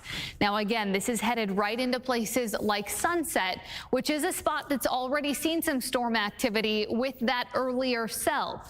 This is going to continue to fill in as this cold front moves into North Texas. There's that tracker Jeff's thrown on there. So that cell that you can see that hail core from heads into Sunset about 23 minutes from now. Time now is 5:43. So we get just after the 6 o'clock hour and that cell heads into Sunset. These are all things that we're going to keep a close eye on as we get through the rest of this evening, because as I mentioned, this is a cold front that is tracking closer to North Texas. And as it does get closer, we expect that line to continue to fill in, and we'll see that storm threat for the rest of the North Texas region as well. It is going to be a time frame to remain weather aware all of this evening and then into tomorrow morning as well for that renewed really flood threat. As we head into tomorrow morning, we'll see this storm activity arrive in a couple of waves. So we have that pair of warnings up to the north of us. Back behind this, though, we do have some additional storm activity. So we're talking spots like Breckenridge, just south of Breckenridge, where we've got a quick cell there. South Bend, we've got showers tracking in toward your way as well. Palo Pinto, you've already experienced a quick cell just a couple of minutes earlier, about half an hour ago. We've got additional shower activity headed right into Palo Pinto, and this is all going to increase in coverage as that cold front gets a little bit closer. Jeff, do we have any updates on those warnings and how things are tracking here? We do have, I was just pointing out some of these outflow boundaries. We'll have to watch those, McKenna, with all this heat that was going on. We did get up to 97 today. So we have a lot of heat to feed these storms here at this hour. The latest information on the actual warnings is they're talking about hail 1.25 inch size with 60-mile-per-hour winds. These are the storms in Montague and Cook County, though up towards the north. But these are going to cross 35. This will be a crosswind for the truck traffic on 35 heading both north and south. So we're going to have to be careful with that as they're closing in on Valley View and Gainesville right now. As you know, a lot of truck freight coming up and down 35, especially this time of day with tremendous lightning. Fortunately, you've got a little heads up. You're going to hear what's coming in from your west and see it as well. This one that's closing in on Alfred looks like it's turning to the right just a hair, or at least intensifying. You see the lightning count coming up. This is the storm that between Sunset and Alfred, north of Bridgeport, that's producing some large hail as well.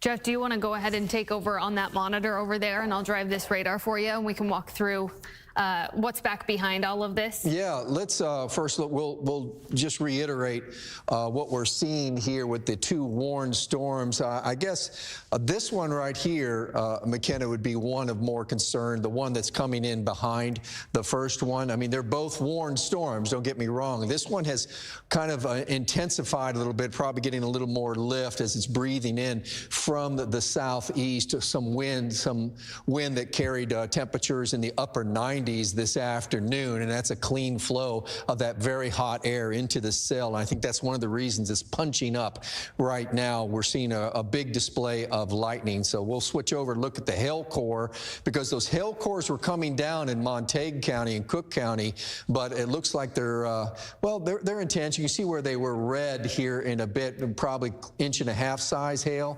And now when we see this transpire over the next hour here to the update, we can see that we're still seeing some red in there as well. And wow, look what's happened just in the last 5 minutes. Now this cell starting to ramp up again. It was kind of falling back, and now we're starting to see that hail come up in size again. So that still tells me the updraft is still in full progress with both of these cells. Plenty of hot air for it to look at. So with this going on, I would say, McKenna, we're talking about the hail threat and eventually some really strong winds will be falling out of these storms. Remember, we're still in the updraft mode. This thing is still maturing, but eventually what comes up goes down, and what will come down out of these storms here over the next 30 minutes is all that very cold air, rain-cooled air that has been held up now in the updraft. That will come down. Remember, that's what happened to Sanger. That's what happened just Sunday night, where we had a storm mature and then drop its hail core. 70-mile-per-hour winds came out of it along 35, and of course there was a fatality associated with that. We've got the lift with the front coming in, the little plow that's coming into this warm air, lifting all this up, and plenty of warm air coming out of the Metroplex. Remember the urban heat island effect, so it's already about 5 degrees warmer than the air that was just outside of the Metroplex. This is really hot air feeding into these cells. So we have all the setups now for these cells to continue to be strong, as the warnings are showing the hail cores and the lightning still holding. Look at the tight little cluster here of the lightning. So that tells me there's been a lot of ice movement here in this maturing storm, and it looks like it's trying to split too. Do you see the two areas right here? So That tells me the environment inside the storm itself is going to start driving a wedge in between this, and then we'll have to watch both of these cells. But most likely the one to the south would be the one that would turn to the right, an indication that not only it's maturing, but the winds are going to get stronger. So as McKenna's putting on a track on it, you can see Park Springs in 5 minutes. Sunset, you got about 18 minutes to make sure all your property is secured and you're indoors. Everybody know and love is indoors. New Harp, Forestburg, you got some time here, but you might be getting in, by the time this cell gets to you in Forestburg, you could be dealing with the higher wind threat from it. Right now, it's a big hail threat and all this lightning as well. The thunderstorm watch goes on to 10, by the way, is just along the Red River counties. I think there's a good chance this might be expanded down to the south here. We'll wait and see. We're going to be losing the heat of day here pretty shortly with the sun getting below horizon. These might calm down for a little bit. It's hard to tell with the front coming through. That's usually just sometimes all the lift you need through a longer period of time to get these storms off and running. And right now, the only thing off and running are these two cells with the warnings that you see up here, up by Montague, Cook, and Jack counties, Wise counties, excuse me. All this streaming in behind it, nothing from it yet other than a lot of lightning and some heavy rain. So good news for the people who are looking for some rain here across Young County. There's several rounds of good rain coming over here. Of course, we always worry about the lightning starting grass fires, but with it surrounded by rain, that helps the situation to mediate that somewhat. But we're also seeing over by Breckenridge over into Palo Pinto County now this rain headed along with the lightning. So we're not worried about a flooding threat as of yet. I'm not sure because of the storms moving so fast, I'm not sure how much of a flooding threat this is going to be, other than the ponding on the roads that make the traffic always dangerous to be out in a heavy rain event. But you can see a train of storms coming across that county and nothing in the Metroplex yet, okay? We don't have any of that here yet to worry about inside Tarrant and Dallas County. If you look off to the west, you're probably seeing some tall towers, especially as you look up towards the northwest and north up 35. That's where some really big storms are going on right now. But we are just seeing this as just your general garden variety thunderstorms, and you can make out that front. Man, look at it go all the way back there, and that front's filling in here now in the heat of the day and that lift helping these storms get going. So, McKenna, let's have you at the wall. Well, let's talk more. We'll start with the warnings, and let's bring everybody up to date with the warnings themselves, because that would be a mature, I do believe these are maturing storms with some impressive lightning and hail with them. So we'll zoom in a little bit closer. They do. Yeah, we have those two severe thunderstorm warnings up to the north of the Dallas-Fort Worth Metroplex. So this one really no longer going to be an impact for Jack County as this continues to move off to the northeast there. So that is tracking through portions of Wise County and into Montague County. So you'll notice that cell moving just south of Bowie and tracking into Montague County here shortly. It's moving at about 20 miles per hour off to the northeast, headed right into Sunset. It'll clip Alvord there. Jeff was mentioning how it looked like it was trying to split there. That does take the southern edge of that cell through portions of Alvord as it takes that east-northeastward track. So again, as Jeff is drawing with those arrows, you can see that center arrow. That's right where that split is. That would send this cell down to the south, and we'll have to keep an eye on that. And then we've got that northward cell that tracks right into Sunset. So that is that severe thunderstorm warning. And then we have that other warning just to the north and to the east of there. This is up along the Red River for a portion of Montague County and also a good portion of Cook County. That does include Gainesville. It does include Valley View, and it tracks right along the 35 corridor. It's starting to approach the 35 corridor right now. So up through Cook County, that's where we've got hail now, upwards of 1 3/4 inches. So we're getting up there for those hail sizes. And on top of that, we have wind gusts gusts around that 60-mile-per-hour range. As soon as hail is an inch in diameter, that prompts that severe thunderstorm warning or that threat for winds of 60 miles per hour. We, of course, have both, and that hail is getting up there in size. You can see in those hail cores, that red there, this is tracking right into the 35 corridor, and unfortunately, this is as folks are headed home from work. So people who are traveling up into Cook County, if you know folks that are headed that way, make sure they know what is coming as this continues to track off to the east. As we get through here, Jeff, can we throw a tracker on that one up there to see how close that is to making its way, that hail core, along the 35 corridor? I think it's probably within the next 10 minutes or so. Well, it's obviously very close. We'll measure it. There's the hail core. Now, remember, we're about 2 minutes behind as far as the logarithm catching up, which is dictating where the biggest hail threat is. So there's some processing time there, but it's at this moment 6 miles. But it's probably, it has advanced. It's closer probably to 5 or 4 at this point. So let's put a track on it. It is moving still at about 20, but now it looks like this one is split a little bit and now moving more off towards our north, directly east, I should say. So I'll put a line on that on just I'm going to cheat just a little bit, get ahead of that. So that puts it into Valley View here much sooner than that. I'm sorry, I have to plan out to get a better view on that.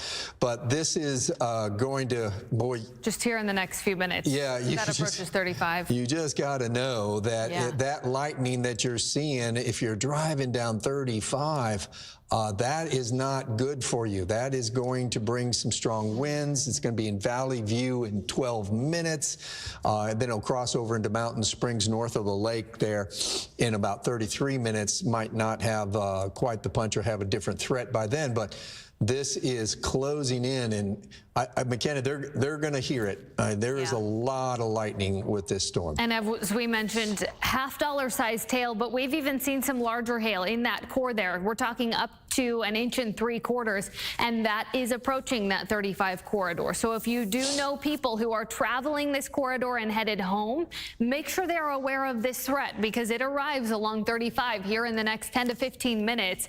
That looks to move right into Valley View or just to the north of there, and then just south of Gainesville. But we've also seen some hail traveling through spots like Munster, a little bit smaller there. But notice that lightning threat. You're going to hear the thunder, the downpours, and then, of course, the hail. That is large enough hail to do damage to vehicles, to do damage to your roof. So you want to make sure, if you are getting this warning, if you're seeing that push alert to your phone, make sure you're headed inside. This is tracking right into Valley View, right into Gainesville, and eventually that storm heads into places like Collinsville. Collinsville, you are not currently included in that severe thunderstorm warning, but even outside of that severe threat, this is still a very strong storm as it heads your way. So that is something to keep in mind.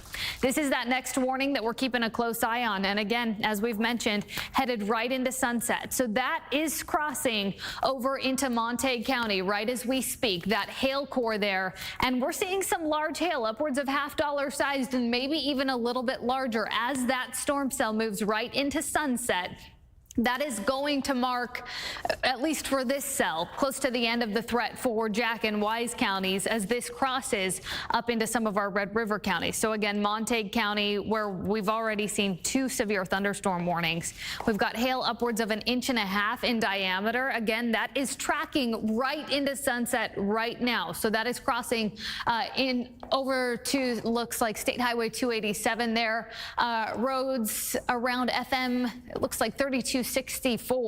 So again, that is large hail headed right into Sunset right during that evening commute, unfortunately. This threat is going to continue as we get through the rest of this evening. This is that cold front that we've been mentioning that is marching its way right into North Texas. So we have that frequent lightning threat. On top of that, the threats for large hail, the threats for damaging wind gusts. And as we get just past sundown, I think we'll be watching for a very low-end tornado threat, not non-existent. So all things will be watching with the amplification of the low-level jet. as we get beyond sunset and through about 10 o'clock this evening. That's how long that severe thunderstorm watch is in effect for our Red River counties.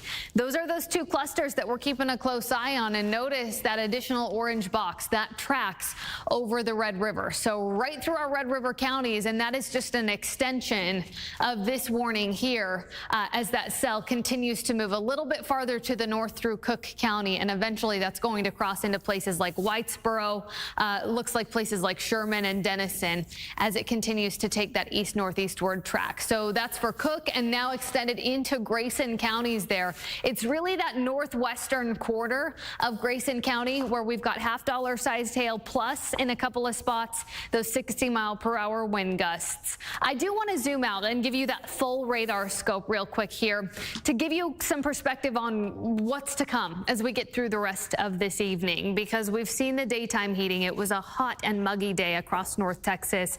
Those two things are some of those primary ingredients to help build that instability across the region. And then we have that lifting mechanism in the form of the cold front that is helping to initiate some of these very strong thunderstorms. So notice back to the west of the Metroplex, we've got parts of Palo Pinto County starting to see some of that shower activity extend into Palo Pinto.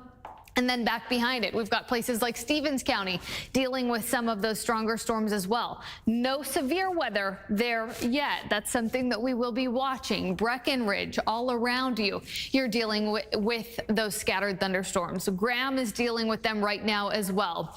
But again, we do have that pair, really. We've now got 3 warnings in effect up to the north of us. Jack, Wise counties, the threat's just about over for you as this tracks into Montague. We're going to continue to watch this as we get through the rest of this evening. So we'll keep you posted on TXA 21 at 7 o'clock, of course, during our 10 o'clock show. But in between those hours, you can find us here on the CBS News Texas stream. We'll be sure to send out those push alerts so you know where to find us. And we'll keep an eye on this storm activity as we get through the next couple of hours this evening. But again, this is where you can find us, the CBS News Texas stream. Outside of those shows, you can find us on cbstexas.com or within the app there. But we'll continue to keep an eye on this storm activity and keep you posted.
We join you here on this Tuesday at 7 with a first alert weather day. If you were live on the stream, you've already seen a lot of activity popping up around North Texas, but it's not quite over yet. We're going to get you a check-in with the chief. That's coming up in just a few moments. Oh, yeah, we're also getting a closer look, that is, at the new AI data center in Abilene, what it'll take to keep this massive complex going. And the next data center is announced for the Stargate project. That is coming up. Also here at 7, a small parasite with the potential to create a huge impact. The new sighting of a new world screwworm and how Mexico and the U.S. are now responding. But we're going to go back to that first alert weather day and the chance for some storms brewing tonight. Yeah, let's get over to Chief Meteorologist McKenna King. She's keeping an eye on the radar and the timing, McKenna. Yeah, and it's really just getting started. So you can see right where that front sits. When I pull up the radar back behind me here, we've got shower activity that spreads really across our western counties. And that front is situated from really connected to an area of low pressure up through Oklahoma. And it does stretch back through our western counties, back into places like Abilene.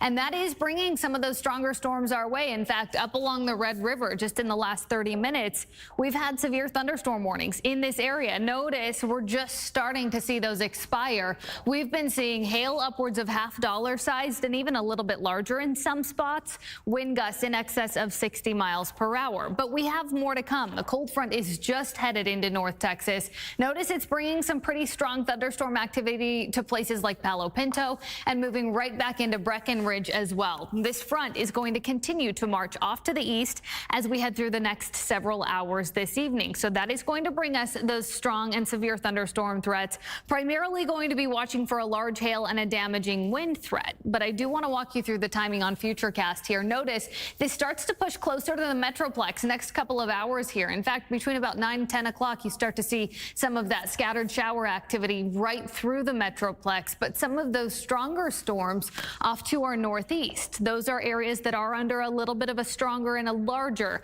severe thunderstorm threat this evening. We get a little bit of a lull shortly after midnight, and then notice we've got that post-frontal storm activity as we get into tomorrow morning, just in time for that morning commute. Greatest coverage for that activity looks to be along and south of 20 as we get into those morning hours.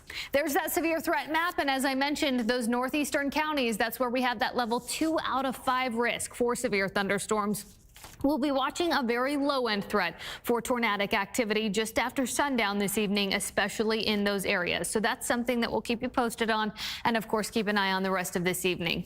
Those are right in those spots that we've got that severe thunderstorm watch in effect for this evening. So keep that in mind as you head out and about. Again, that first alert weather day in effect for this evening through tomorrow morning. That hail, wind, and then flood threat, especially as we get into tomorrow morning. Plan for that. Wouldn't hurt to tack on a couple of extra minutes to that morning drive if you do live south of 20 into tomorrow morning. That first alert weather day will wrap up as we get to tomorrow toward about midday. Then things start to clear up. This is really our first strong cold front of the fall season. It knocks us back to the lower 80s as we head into Thursday.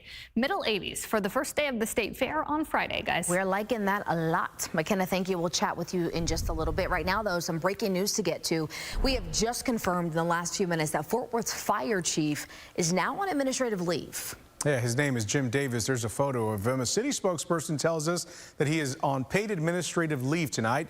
We're told that Fort Worth's assistant city manager made the decision to put him on leave. But right now, the city is not explaining why. We're still waiting on those details. We're asking those questions. We're going to be working on those details for you. We'll have a lot more on this breaking news tonight at 10 o'clock over on CBS News Texas on Channel 11.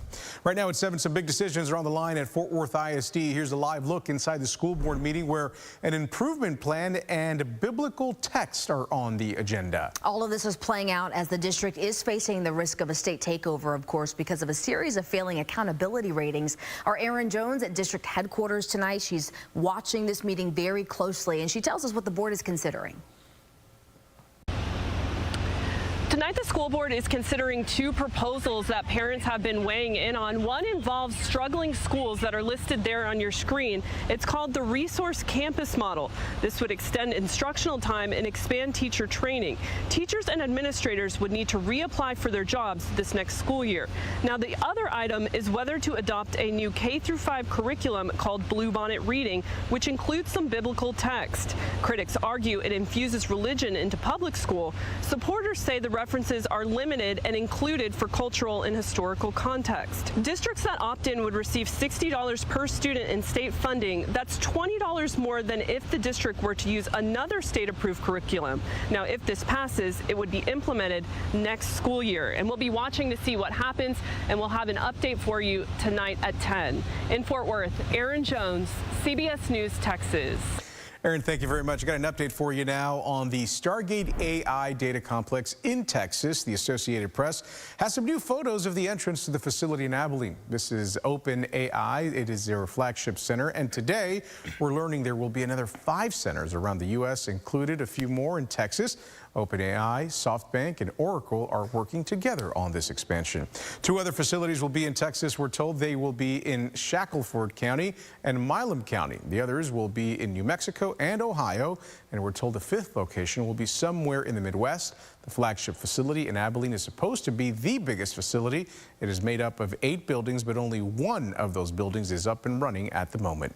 Now, we're told the complex will initially need 1 million gallons of water and then 12,000 gallons every year. When it comes to electricity, the entire complex would need 900 megawatts. So for some perspective for you, ERCOT says 1 megawatt can power about 200 homes in Texas. Again, this facility would need 900 megawatts. Think of that. Well, this week, Mexico says it's detected a new case of the New World screwworm in cattle. The USDA says it's found less than 70 miles from the U.S.-Mexico border. The parasite looks more like a fly, and it can attack livestock and, in rare cases, even humans. But officials in Mexico say they are stepping up their efforts to contain this isolated case. We know Texas leaders say the flies could cripple our livestock industry here. U.S. Agriculture Secretary Brooke Rollins says imports on Mexican cattle, bison, and horses right now, that's going to be on pause. North Texas parents still have plenty of questions after the Trump administration says they link the use of acetaminophen to a potential increased risk of autism in children. Armelia Magavro digs deeper. He's just so sweet. He's such a joy to our family. Garland mother Sarah Broom says her 14-year-old son Jace is a light in their family. Diagnosed with autism at age 3, she says he lives a life full of love. But they're really just so special. Like, they have these personalities that you just can't find anywhere. Broom says Jace's diagnosis has come with its challenges, though. We spoke to her last week about her lawsuit against Garland ISD for alleged abuse against her son. Now she's grappling with the FDA's latest announcement, which links acetaminophen use during pregnancy to an increased risk of autism. I did take Tylenol when I was pregnant, quite a bit. I had a lot of issues during pregnancy that required Tylenol.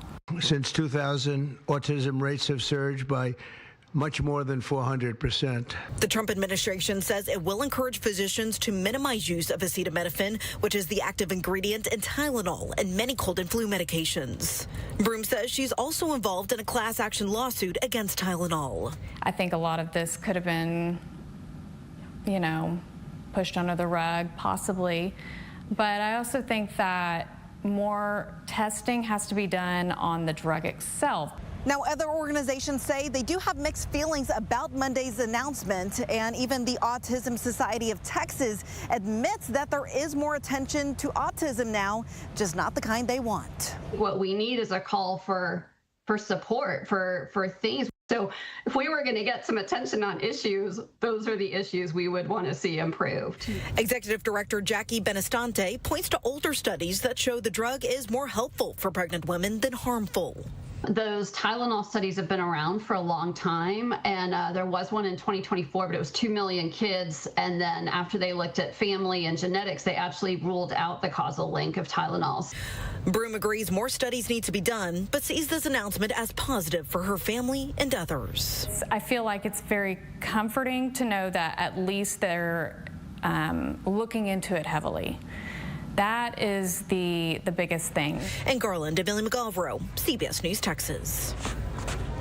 Well, shareholders are allowing the Dallas Morning News to merge with Hearst. The Hearst media company also owns several publications in other Texas cities, including the Houston Chronicle and the Austin American-Statesman. According to the Dallas Morning News, the final sale price was $16.50 a share, giving the company a valuation of over $88 million. The deal is expected to close later this week. Howdy, folks. only have to wait 3 days to hear that in person. Opening day of the State Fair at Fair Park kicks off on Friday. Big Tex, though, he's already up there standing tall, ready to greet millions of fair goers this Friday. But it is a good time to start thinking about how you're going to get to the fair, especially if it's your first time. It's going to be packed. Day one usually is. So to make it easy, DART is increasing its services.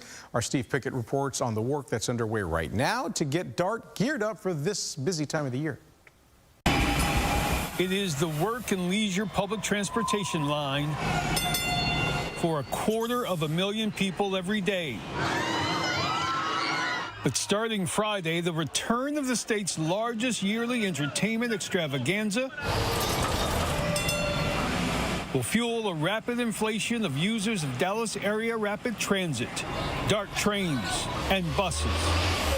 Every year, we see a huge increase in influx of our riders during the State Fair of Texas. The State Fair, expected to attract 2 million visitors starting Friday, will see its busiest ride away from the Midway. DART train lines are preparing for ridership rates to rise.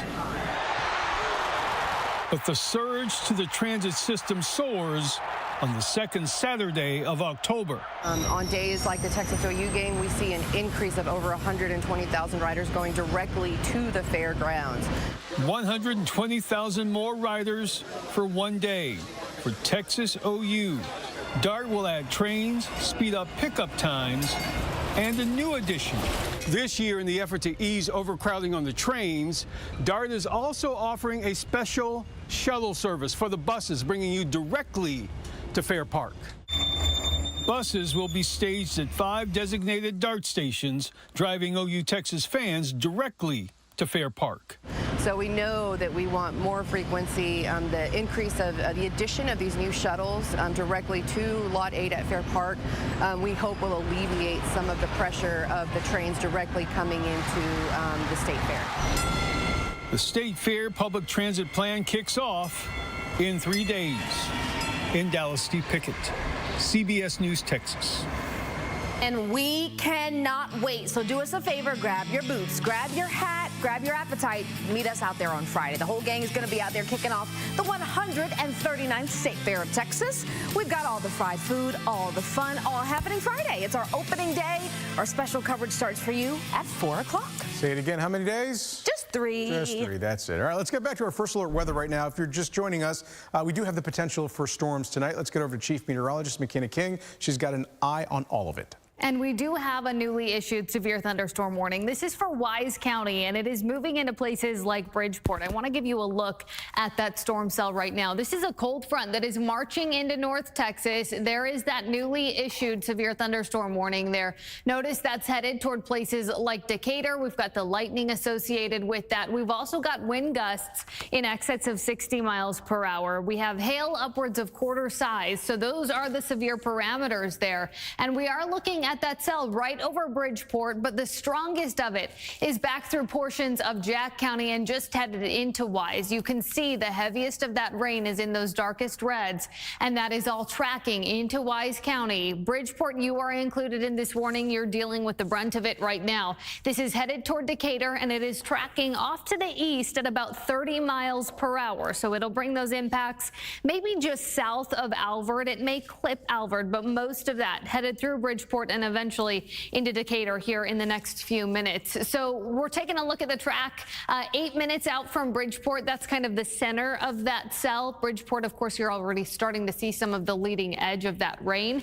Decatur, you're looking at about 28 minutes from now. So you've seen those alerts likely to your phone. Make sure you're taking things inside. You're likely starting to hear those rumbles of thunder in Decatur. You haven't seen the rain just yet, but it is on your doorstep. And of course, we're looking at that severe sized hail. This is enough to do damage to vehicles, to roofs. So if you do live in Decatur, take a couple of minutes, pull that car in real quickly and head inside. Bridgeport, you're dealing with the rain right now, but again, heavier rain on the way. Runaway Bay, The core of that is just to the north of you, and then you can see this is just south of Chico there, that hail core in that deep red where we've seen hail upwards of quarter-sized. We're going to continue to keep an eye on this storm cell and the rest of it. This is a cold front marching into North Texas. This is why we have that first alert weather day in effect, but this is only round one. We've got another round that'll bring that flood threat into tomorrow morning for parts of North Texas during that morning drive, and we'll walk you through all of that as we get through the next couple of hours. But Bridgeport, 2 minutes from now. Paradise, you're looking at 10 minutes. Decatur, 23 minutes from now. And Herman, you're looking at 28 minutes from now. We'll continue to bring these updates throughout the show, guys. All right, McKenna, thank you very much. Still ahead at 7 o'clock, the stage is set as we celebrate Hispanic Heritage Month. Tonight, we're stepping into tradition to have a look at the importance of ballet folklorico. Right now, though, we're stepping into a little sneak peek of what's next in sports. Hey, we've got some big injury news that looks like it will affect that Texas OU game here in a couple of weeks. Plus, Jerry is talking Micah. Yes, the hype begins next.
I'm a man. I'm 40. I'm not a kid. Write something about me. That was then 40-year-old Oklahoma State football coach Mike Gundy some 18 years ago. The post-game sound bite that went viral even before social media became a thing. And today, now 58-year-old Mike Gundy was fired as Oklahoma State football coach. Less than 22 months ago, Gundy's Oklahoma State team lost to Texas in the Big 12 championship game. But after a 3-9 season last year and then a 69-3 loss at Oregon 10 days ago, followed by a home loss to Tulsa on Friday, Friday night. OSU is paying the $15 million buyout on Gundy's contract, the most successful coach in Oklahoma State history, being replaced by Doug Meacham on an interim basis. This was not something that, I thought we would be doing today on this Tuesday. I fully expected to beat the University of Tulsa. I expected the results of this season to be different than they've been so far. Again, that goes back to the expectation level that Coach Gundy has set for this program. We have higher expectations than that. Meanwhile, upstaging the Gundy news in the state of Oklahoma comes surprising news out of Norman. Oklahoma quarterback John Mateer, the early Heisman Trophy favorite, injured his thumb in the first quarter of Saturday's win over Auburn and needs surgery. Expected to miss at least 3 weeks. OU plays Texas in 2.5 weeks. Michael Hawkins Jr. out of Frisco Emerson High School is the Sooners starting quarterback for now. Just over a week after lighting up the Cowboys for 450 yards and 4 touchdowns last week, Russell Wilson has been benched by Giants head coach Brian Dable. Rookie first-round pick Jackson Dart makes his first Giants start Sunday against the unbeaten Chargers. Today was an off day for the Cowboys, a day of rest before all the Micah hype starts tomorrow. Micah Parsons and the Packers are here Sunday night. Green Bay coming off a surprising loss at Cleveland Sunday, while Jerry Jones' Cowboys are a desperate team, needing to figure out a way to spoil Micah's return to avoid a 1-3 start to the season. Another twist. Think the world of Micah, and as an individual, and of course know him well. And I might say I wish him well, except it's obvious I don't this weekend. He's going to make some plays no matter how you play. When I saw people play us well with Micah in the game, and it did happen, then obviously we'll be looking to try to run those kinds of plays. Those kinds of plays, they're going to run the football right at Micah. He's got something to prove, that's for sure. Right. I can't wait till Sunday. Fun, won't it? Thank you, Bill. We'll be right back.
right, if you're just joining us, we do have a first alert weather day in place. So I want to get back to that severe thunderstorm warning that's now in place for Wise County. Let's check in with the chief. McKenna, what you tracking right now? So it is moving through Bridgeport and headed right into Decatur. We're talking wind gusts in excess of 60 miles per hour. And then we've also got hail upwards of 1.5 inches in diameter. We're talking golf ball sized hail in spots right in the core of this cell here. And you'll notice Bridgeport is included in that severe thunderstorm warning, which is for Jack and Wise counties. But Jack at this point is in the clear from this cell. This is all tracking into Wise County now. The worst of it is really just to the north of Bridgeport and headed right into Decatur. You can see the leading edge of that cell moving into Decatur. We've got a whole lot of lightning with this. And again, that hail is enough to do some damage to the vehicles, to the roofs. You want to make sure you're inside as this moves through that area. This is tracking to the northeast at about 25 miles per hour. You can see that hail path that this has taken. The darkest colors, that's where we've seen some of that largest hail. So County Road 1736, County Road 1745, headed right into Chico, where we're going to see that hail core likely moving over Chico right now. That's a little bit of a delayed view there. And so that is all tracking off to the northeast, just north of Bridgeport. We've likely seen some small hail, at least in Bridgeport. But again, this is headed right into Decatur, just south of Alvord. So keep this in mind. If you do know folks who are commuting home, we're dealing with this scattered storm activity. This is as a cold front is marching into North Texas. So this is going to bring us that severe thunderstorm threat through this evening, and then an additional round with a renewed flood threat as we get into tomorrow morning for parts of North Texas. We'll continue to walk you through all of this as we get through this show and through the rest of this evening.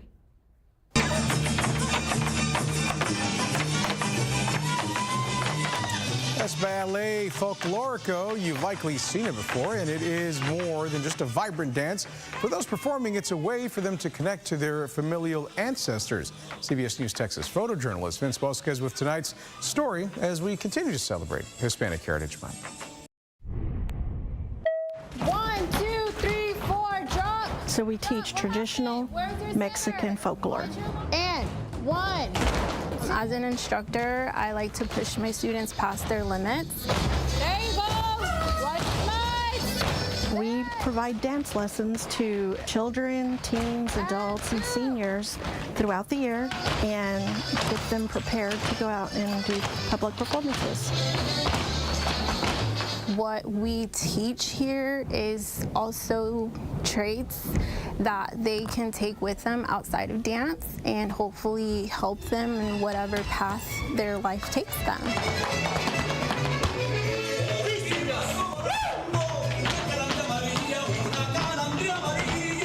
It helps an individual understand their background through the music or because of the favorite dance or the costume, and it goes back to family and ancestors and traditions of each family.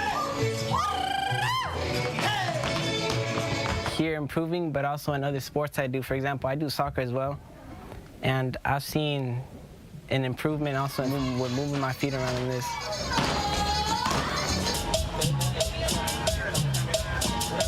Being able to perform in front of an audience is exciting. Loud, colorful, a lot of heel and toe. As a performer, we feed off their energy as well.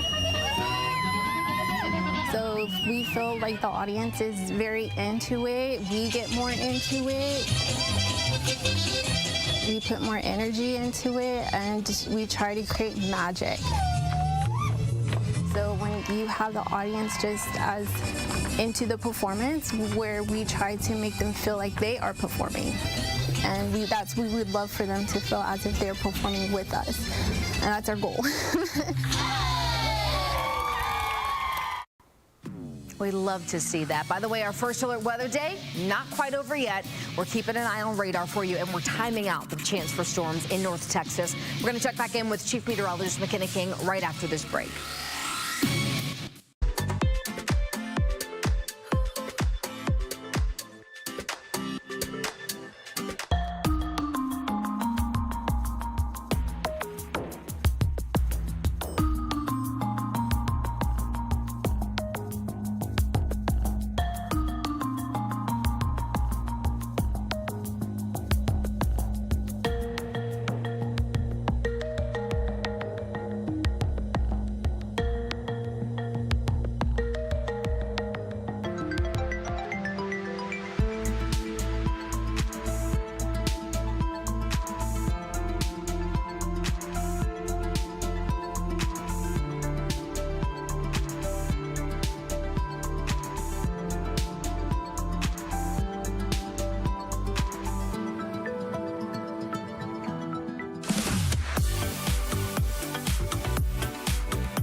Welcome back. Let's talk about that first alert weather day we have in place. We're trying to help you stay ahead of the storms that are possible for later tonight. There we got Chief Meteorologist McKenna King joining us now. She's got an update on everything that she's tracking. McKenna. And they are here for parts of North Texas. It's our western counties that we're starting to see some of those thunderstorms, and some of them have already turned severe. That is the reason we do have that first alert weather day in place for this evening, but also for tomorrow morning. That'll be a flood threat with another round of showers and thunderstorms into tomorrow morning. So we have that severe storm threat. We've already seen it for parts of North Texas this evening. Threats for large hail. We've seen some of that, upwards of golf ball sized. Wind gusts 60+ miles per hour, and then that flood threat again, especially as we get into tomorrow morning. So I want you to make sure you've got a couple of ways to receive warnings as we get through this evening and into tomorrow, and make sure you are staying weather aware. You can see right where that cold front sits. There's an area of low pressure up through Oklahoma, and we've got that front attached to that area of low pressure, and that is bringing this line of storms right into North Texas. Here's that severe thunderstorm warning that we have in effect for Wise County. This is moving right through Bridgeport and headed right into Decatur. And with this cell, we've seen hail upwards of $half sized, and then wind gusts around 60 miles per hour. Back behind it, we've got additional scattered thunderstorm activity, not severe at this point, but it is still strong thunderstorm activity with a whole lot of lightning back through Palo Pinto, Breckenridge. Breckenridge, you're just about in the clear. The front has almost completely moved through Stevens County. So these are all things that we're going to keep an eye on as we get through the rest of this evening. Again, make sure you are staying weather aware, not only this evening, but also into tomorrow morning. We'll see an additional storm threat, and I want to walk you through that on Futurecast here. This line of thunderstorms moves into the Metroplex. Here's 9, 10 o'clock. And notice we have that scattered activity moving through the Dallas-Fort Worth area. This continues as we get close to midnight. And then notice we see a little bit of a lull into those early Wednesday morning hours. This is before a renewed storm threat, an additional round as we get into tomorrow morning, just in time for that morning drive. There's 7, 8 a.m., now 9 a.m. into tomorrow. Notice we have that heavy rain through portions of the Metroplex and then down to the south of the 20 corridor. So plan for that as you head out tomorrow morning. Wouldn't hurt to tack on a couple of extra minutes, or at least plan for it as we head into tomorrow morning. Here's that severe threat map. Notice those greatest threats, especially for this evening in our northeastern counties. That does include a portion of northeast Denton and northeast Collin counties. And you can see right where that severe thunderstorm watch is in effect up along the Red River. This lasts until 10 o'clock this evening. So keep that in mind as you head out this evening, but also for tomorrow morning. That large hail threat, threats for wind damage. Tornado threat is low, but not zero. That's something we'll especially watch in those northeastern counties. And then that flood threat as we get into tomorrow morning. Want to give you a look at that 7-day forecast, because once we get through tomorrow, by about midday tomorrow, most of us are in the clear. And then we have a nice dry and more seasonable stretch. Low 80s with the sunshine Thursday, mid 80s Friday, first day of the state fair. Things look good. Very seasonable day as we head into Friday. This weekend's nice too. Upper 80s by that point with mostly sunny skies through the upcoming weekend. Lainey, McKenna, thank you so much. Only hours after a CBS News Texas interview with one of the defendants that was arrested for that violent protest we told you about at the Johnson County ICE Detention Center, and prosecutors had his bond raised and they took him back to jail. Dario Sanchez accused of tampering with evidence related to that investigation, which he and his attorney both deny doing. Our JD Miles asked that attorney if our interview had anything to do with Sanchez being or getting his bond revoked. The attorney for Dario Sanchez believes this revocation of bond was in retaliation for his client's interview for us. Sanchez, a former DISD teacher, was out on a $150,000 bond. It's now been suddenly raised to $1 million, and he's back in the Johnson County Jail. This is becoming oppressive. This is arbitrary. This is capricious. This is a violation of so many of his rights. Frank Sellers is the attorney for Dario Sanchez, who faces charges related to the protest over mass deportations outside the ICE detention center in Johnson County. Sanchez told CBS News Texas that he wasn't at the July 4th protest, in which a police officer was shot and wounded. But he was arrested days later for removing some of the protesters from Signal and Discord group chats. He claims he did not delete any of their messages. Johnson County authorities have charged him with tampering with evidence. His attorneys say prosecutors are abusing their authority and that Sanchez should have been charged in Dallas County if he committed a crime because he lives in Irving. I'm going to make that very clear. Dario never set foot in Johnson County until he was put in jail there on a $5 million bond. This did not happen in Johnson County. To be charged with tampering with evidence, it has to be in the county in which it was charged. 16 other defendants are facing charges, including some related to firing at officers. Sanchez, a former teacher, told us before he went back to jail that he was not at the protest and believes only those who fired weapons should be charged. I was vaguely aware that there was going to be a protest. I had seen a flyer that people had shared around, but I had no interest in going. Whoever did this, whoever's responsible for it, I really have no sympathy for them. The Johnson County District Attorney's Office hasn't responded to us about any of this. There will be a hearing tomorrow in a Johnson County court at 1:30 p.m. where Sanchez's attorneys hope to get his bond lowered again. J.D. Miles, CBS News, Texas. A man convicted of attempting to assassinate President Trump last year in Florida appeared to try to harm himself today. It all happened after his conviction. Those inside the courtroom say Ryan Routh tried to stab himself in the neck with a pen. That's what they're saying. U.S. Marshals tackled him and they dragged him out of the courtroom. His daughter screamed as she saw him try to hurt himself and said the case was rigged. Routh will be sentenced in December and could face life in prison. Let's talk about our eye on money tonight. The Federal Reserve Chair signaling the Fed should move slowly on any potential interest rate cuts moving forward, that is. Fed Rate Chair Jerome Powell says it isn't possible to ignore the risk of higher inflation right now. He says uncertainty around the path of inflation is also high. The central bank also keeping an eye on a slowing labor market. President Trump today speaking about inflation while sharing some harsh words with the United Nations General Assembly. Erica Brown reports that the president did not hold back on his complaints about the international body. In his address to the UN General Assembly Tuesday, President Trump declared the U.S. is in a golden age. Under my leadership, energy costs are down, gasoline prices are down, grocery prices are down, mortgage rates are down, and inflation has been defeated.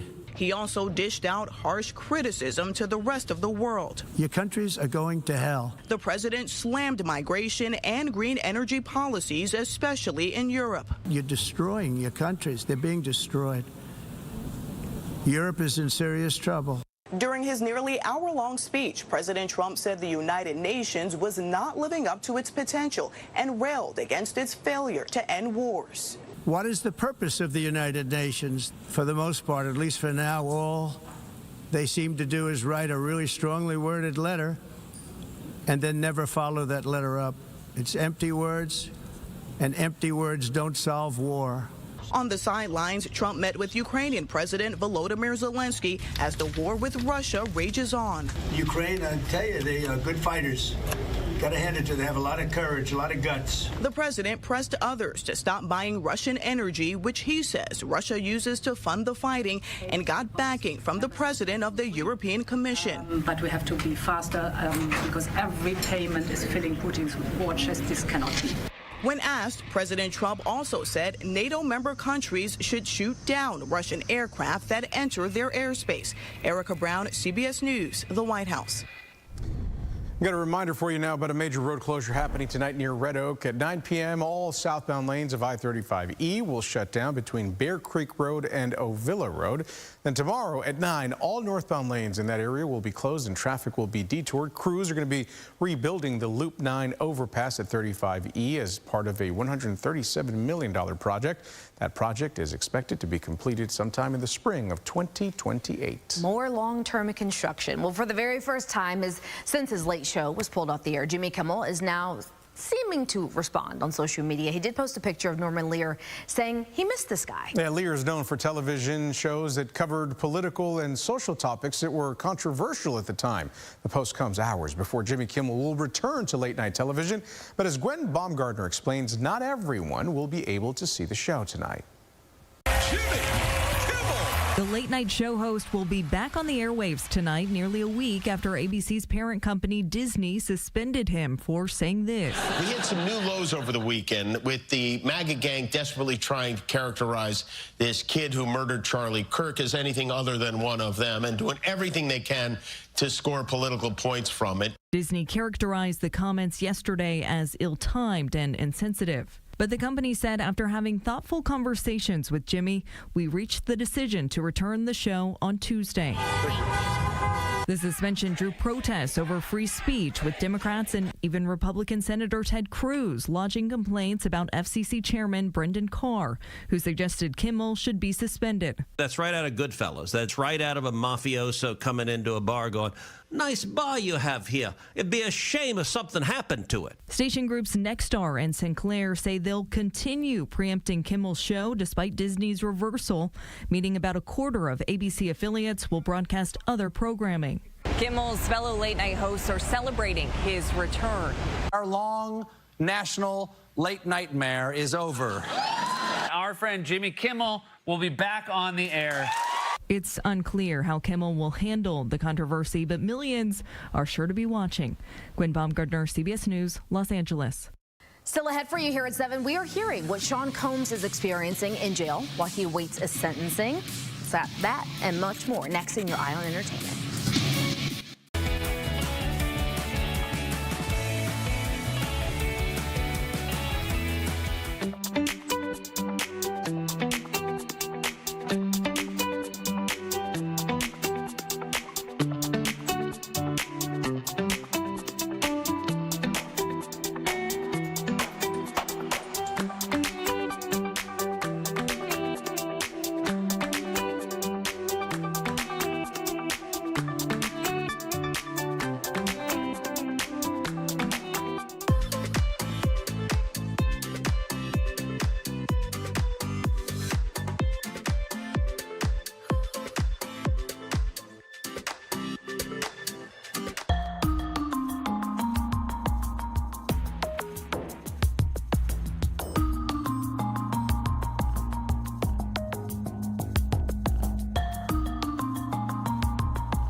Well, lawyers for Sean Combs are giving us some insight into what life has been like behind bars while the music mogul is waiting for his sentencing to come down. So there's a letter from the judge going around. Combs' lawyer says that their client has been approached by an inmate with a shiv, accusing Combs of sitting in a chair that the inmate wanted to sit in. We're also told that Combs diffused that situation. His lawyers say Combs often walks with a limp because he's got a knee injury that does require surgery. His lawyers also complain that their client is unable to sleep and eat well there. Combs has been in the Brooklyn jail since last September, but his sentencing is currently scheduled for October 3rd. His lawyers argue the 55-year-old should be sentenced to no more than 14 months in prison for his conviction on those 2 prostitution-related charges. Each of those charges, by the way, carries a maximum of 10 years in prison. Prosecutors are pushing for a sentence of more than 4 years. If a judge does agree with the 14-month sentence, Combs could be released less than 2 months after sentencing for time served. New documentaries exposing some of the falsehoods told to Americans over the course of the Afghanistan war. It's called Bodyguard of Lies, and it's streaming right now on Paramount+. Here's a sneak peek for you. How do you prove that someone's not telling the truth? How's it feel being out here in Afghanistan? Everybody says in public we're winning the war, but over there it's clear we're not winning. At the low level, it's all bad news, and by the time it comes out in the top at the Pentagon or the White House, it's all rosy. We're making good progress. We are seeing significant progress. Okay, everybody smile. It's not that you're lying, but you're going to paint a pretty good picture on the pig. We are not losing it. Are you saying that you are winning? Everything's changed with a tip about an interview that the government didn't want getting out. If we're doing such a great job, why does it feel like we're losing? We found out there were hundreds of other interviews like this. 6 months into the war, Donald Rumsfeld saying, help, how do we get out of here? We're never going to get out. Narrative was completely at odds with what the public had been told. So many people said we're losing. I wish some of them had said it, publicly. The sense of progress among those closest to the fight is palpable. Our strategy is working. The only thing that's classified in this town is bad news. There's an odor of mendacity throughout the Afghanistan issue. Wow. Well, Bodyguard of Lies was created with a team from the Washington Post to Amblin Documentaries, Jigsaw Productions. You can see it now and See It Now Studios. Again, it premiered today exclusively on Paramount+. Looks really interesting. All right, the new Spider-Man movie is facing a bit of a hurdle while they were filming. The star of the movie had to take a break from web slinging. CNN reporting that Tom Holland suffered a mild concussion while shooting Spider-Man Brand New Day. He didn't have to go to the hospital, but he did have to step away from shooting. It's not clear what led to that concussion, but the star is expected to start working again on his 4th Spider-Man film in just a few days. Meantime, the man who made science really cool is now headed to Hollywood. Gwen Baumgartner has that story in her Eye on Entertainment wrap-up. Bill Nye the Science Guy spent years teaching kids about science and stars with his iconic television program. And now he's getting a star of his own. Good morning, Hollywood! The scientist turned author and TV presenter earned a star this week on the Hollywood Walk of Fame, joining the cosmic ranks of Elvis and Marilyn Monroe. The selection committee honoring Nye for, quote, his dedication in making science accessible and entertaining for all ages. Thank you for changing the world, one dad joke, and one science experiment at a time. In a galaxy far, far away, the Galactic Empire has fallen. Impressive. Here on Earth, this new trailer just dropped for The Mandalorian and Grogu, the latest Star Wars film. Director Jon Favreau is teaming up with Pedro Pascal and Baby Yoda to bring the action-packed movie to life. And get those lightsabers ready. The Mandalorian and Grogu hits theaters next May. Director Christopher Nolan is no stranger to honors and awards, winning 2 Oscars for Oppenheimer and earning nominations for Dunkirk and Inception. But it was an announcement this week that he calls one of the greatest honors of his career. Nolan was just elected to lead the Directors Guild of America, a labor union representing nearly 20,000 members. Nolan's new job comes only a few weeks after filming wrapped on his latest film, The Odyssey. That's your Eye on Entertainment. Gwen Baumgartner, CBS News, Los Angeles.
All right, we've got this first alert weather day that is not letting up. A little bit of a lightning that we just caught on our camera here not too long ago from Dallas. So let's get back to the chief for a quick update. Yeah, you just saw there. There it is. Yeah, you can see a little bit of a pretty sunset too, just off to the left side of your screen there. And then of course the clouds have started to fill in from west to east as this line of storms starts to move into North Texas. So what we've got going on is a severe thunderstorm warning for a portion of Wise County. It's really that northern portion of Wise County north of Decatur, and now that extends into portions of Montague and Cook counties as well. Really the core of that is going to head out of Wise and into Cook County. There. We're looking at 60-mile-per-hour wind speeds. We've got hail now down to quarter-sized. That's down about ½ an inch. It was upwards of ping-pong ball-sized hail just a little bit earlier, but that is tracking to the northeast about 20 miles per hour. So that puts that in Roston in about 8 minutes, Slidell in about 12 minutes, Era in 32 minutes, Bolivar in 38 minutes, and Sanger in 50 minutes. Sanger's one of those spots that's been hit pretty hard just in the last day or so. So something to keep in mind rest of this evening as this line of storms continues to march off to the east. Notice we have that scattered storm threat. Severe threat will continue to diminish with the loss of daytime heating, but still some strong storms moving through. And then we'll see a renewed flood threat as we get into tomorrow morning with additional storm activity just in time for that morning drive. We'll keep you updated throughout the evening on our CBS News Texas stream.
King. Craig, if you can go ahead and turn my camera on here, I do want to walk you through the showers and thunderstorms that are moving into portions of the Metroplex. So you'll see those showers and thunderstorms headed right into western Tarrant County at this point. And then we've also got a newly issued severe thunderstorm warning. This is in effect for portions of Erath County headed into Stephenville. You'll notice frequent lightning with this, lots of downpour activity. And then on top of that, we have hail upwards of quarter-sized, wind gusts at 60 miles per hour. This is moving through Stephenville right now, headed into Selden in about 21 minutes, 25 minutes from Johnsville, and 36 minutes from Alexander. We're going to walk you through what's going to go on the rest of this evening, overnight, and into tomorrow morning. We'll continue on our CBS News Texas stream.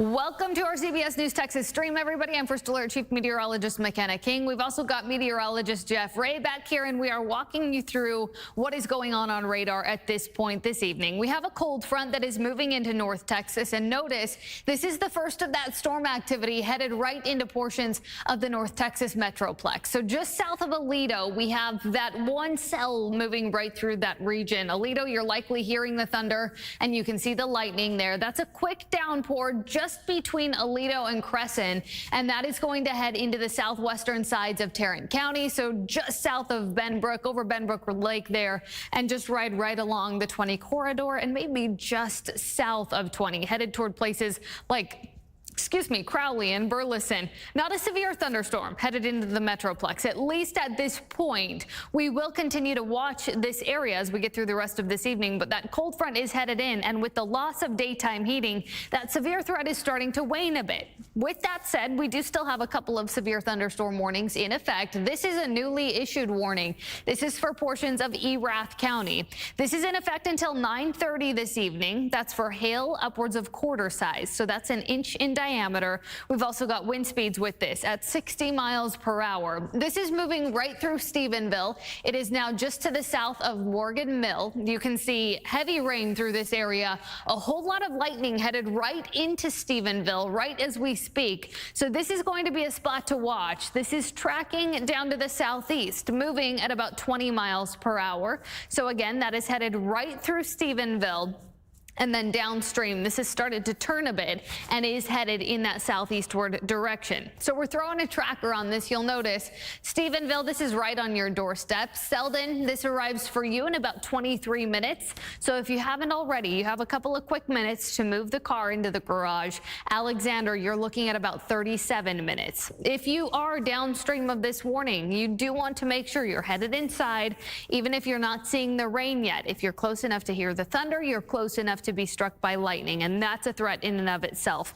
Jeff's taking a look, trying to find a hail core with this cell, and it doesn't look like we're seeing much right now moving into Stephenville. We have seen upwards of quarter-sized with this cell in particular, but it looks like for the most part, this is a wind threat headed right into Stephenville, and that is going to be for those 60-mile-per-hour wind gusts. This cell and the rest of this activity all associated with a cold front that is connected to an area of low pressure moving through the central and southern plains, currently centered in Oklahoma. That is sending a cold front our way and bringing that storm activity into Tarrant County. Hasn't quite reached Dallas County, but northwestern Dallas County, you will start to see just some light rain here in the next few minutes. Notice up to the north of that cold front there, right near Gainesville and moving into Sherman. That's where we've got another severe thunderstorm warning. Now, this is up along the Red River, and this is in a spot that we were expecting to see more of that stronger thunderstorm activity. That is where a severe thunderstorm watch is in place until 10 o'clock this evening. Notice just how much lightning is on the map here near Lake Kiowa, headed toward Whitesboro there. You can see all of those lightning strikes just south of Gainesville, just east of Valley View. We've got, let's see, upwards of 300 lightning strikes at this point between the positive and the negative strikes. That's just in the last 15 minutes. That's headed towards South Maid, Whitesboro, and again, headed right out over Lake Kiowa. Jeff, how quickly is that tracking at this point? Let me check on that and to see if that's also been going at around 20 miles an hour like they were earlier today. And you can see it is kind of taking that northeastward trajectory there as that moves up along the Red River. So again, this is for portions of Cook and Grayson counties. This is an area that we've seen several rounds of thunderstorm activity the last couple of hours. That's where we have seen the bulk of the activity as that cold front heads into North Texas. So Whitesboro, you're kind of on the northern edge of this. Tioga, you're going to start to see some of the worst of it here shortly. But again, tracking off to the east about 20 miles per hour. South Maid, you're looking about 8 minutes from now. Gunter, about 14 minutes from now. Sherman, you're looking at 24 minutes from now. Van Alstyne, you're looking at about half an hour. And then Bella, you're looking at about 40 minutes. So if you are downstream of that warning, you do still have a couple of minutes to go move the cars in the garage if you've got one. This cell, we've seen hail upwards of quarter-sized, which is down a bit from what we were looking at just in the last couple of hours. We have seen hail upwards of ping pong and golf ball-sized hail right through this region. And again, those frequent lightning strikes, and lightning is a threat in and of itself. So you'll see that orange box, all of the cities that are included in this, parts of Gainesville, Valley View, Tioga, Dorchester, your parts of Dorchester are included, and then Sherman and Whitesboro. This is that hail track that you're seeing, and you'll see right where that hail core sits at this point. That is moving through Whitesboro, where you see some of those darkest reds. That's where we have seen the largest hail associated with this cell, so upwards of quarter-sized and even larger. You see that severe thunderstorm warning get issued when we're talking winds of upwards of 60 miles per hour. And then hail at least quarter-sized. And it looks like we're queuing about 1.5 inches in diameter, so we're talking about ping pong ball-sized hail associated with that hail core moving right into Whitesboro and tracking off to the east-northeast as this cold front marches through. Now, what we're dealing with is that cold front headed right through North Texas. So again, we're starting to see the first round of the shower and thunderstorm activity right through western Tarrant County. Colleyville, you're starting to see some light shower activity there. And then the city of Fort Worth starting to see some light showers at this point as well. Now, again, this is not severe moving into Tarrant County, but we did want to provide you with an update of where this cold front sits, how the cold front line of storms has started to fill in, and what we expect into the overnight hours, because we do have a first alert weather day in effect, not only for the storms this evening, but also as we get into tomorrow morning, when we'll see another round of storm activity. This is a look at Futurecast there. Notice that shower and thunderstorm activity that we're seeing right now matches up fairly closely with this model run. So that continues to track through the Metroplex as we get through about midnight. And I'm going to actually take a walk over here to this side monitor as we continue to walk you through what's going on Futurecast, just so you have an idea of the timing. So here's midnight tonight. We've still got a couple of isolated showers and thunderstorms, Sulphur Springs down into Mineola. And then this continues to advance. As we head into the overnight hours, you see a bit of a lull in some of that storm activity. Then here's round two. This starts to arrive. This is kind of a secondary front that moves in as we get into tomorrow morning. Here's 6 a.m. It's moving into our western counties. Here's 9 a.m. And notice that it's pushing right through the North Texas Metroplex and bringing that scattered shower and thunderstorm activity right during that morning commute and right as folks get kids off to school. Keep that in mind, and it wouldn't hurt to just plan for some extra time for tomorrow's morning drive. As far as the time lapse goes, take a look at this out over Fort Worth. You'll notice as those storm clouds started to move in, you can see some of that rain back off to the west of there. And then things really start to darken up as those clouds fill in, the sun begins to set. Now, fortunately, with sunset, we start to lose some of that daytime heating and we lose some of that steam for those thunderstorms. With that said, it was a very warm day. It was also a very muggy day. We were talking heat upwards of mid to upper 90s. We were talking dew points in the 70s. And those two things help to create some of that instability necessary for those severe thunderstorms. You add a cold front to that, and that is that driving, that lifting mechanism that forces some of this warm air upwards, and then we see the development of those thunderstorms. Notice we are still at 92 degrees in Dallas, 91 in Fort Worth.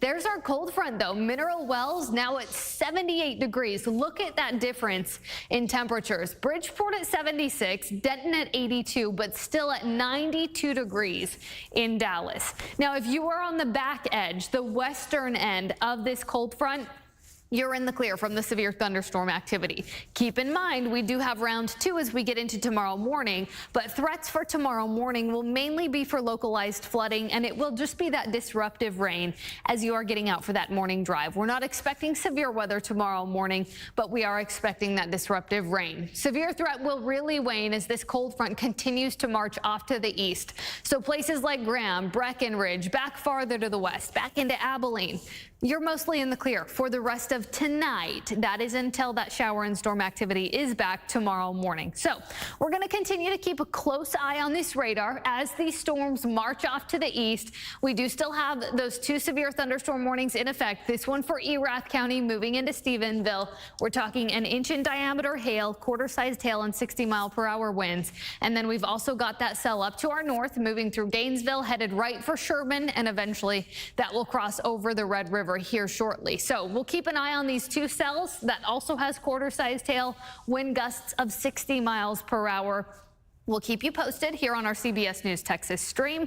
Of course, we have our 10 o'clock show coming up on Channel 11 at 10 o'clock. And then we'll keep an eye on this radar as things move through, getting into those early overnight hours. And then we'll have meteorologist Brittany Rainey in here tomorrow morning, and she will walk you through what you can expect for your morning drive. But if you are headed out for work early tomorrow morning, just plan for a couple of extra minutes as you get out the door early tomorrow.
Good evening, everybody. Time now is 9:29. I'm First Alert Chief Meteorologist McKenna King. Want to bring you a radar update here. Notice through the Metroplex, not a whole lot going on. We've got light shower activity, nothing severe. In fact, we don't even have many lightning strikes through the Metroplex. We do have ongoing severe thunderstorm warnings up along the Red River. This has been the case for much of the late afternoon, early evening hours. That is for hail upwards of quarter-sized and 60-mile-per-hour wind gusts. I do want to head south. We did have a severe thunderstorm warning through portions of Erath County. That has been expired, but we will watch for a localized flood threat with heavy rains moving through Erath County, and this storm cluster is moving through very slowly. You can see a whole lot of lightning with this, and again, we will be watching for that localized flood threat as we get through the next couple of hours. Want to give you a look at Futurecast. Notice most of this activity has really started to fall apart as it heads into the Metroplex. I do still think we'll see a little bit of a lull after midnight, but we get into tomorrow morning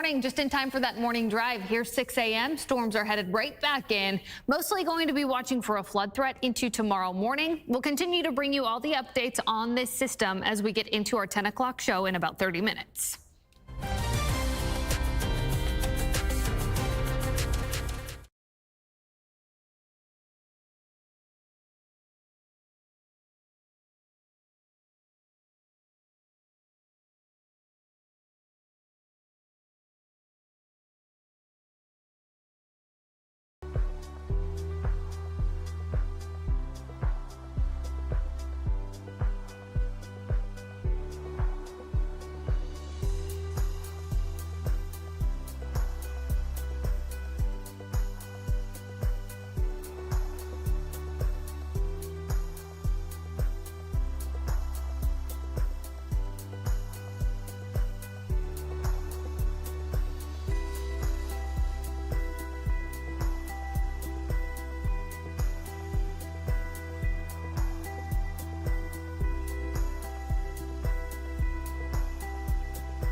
Marvin, anything new that you've been able to learn?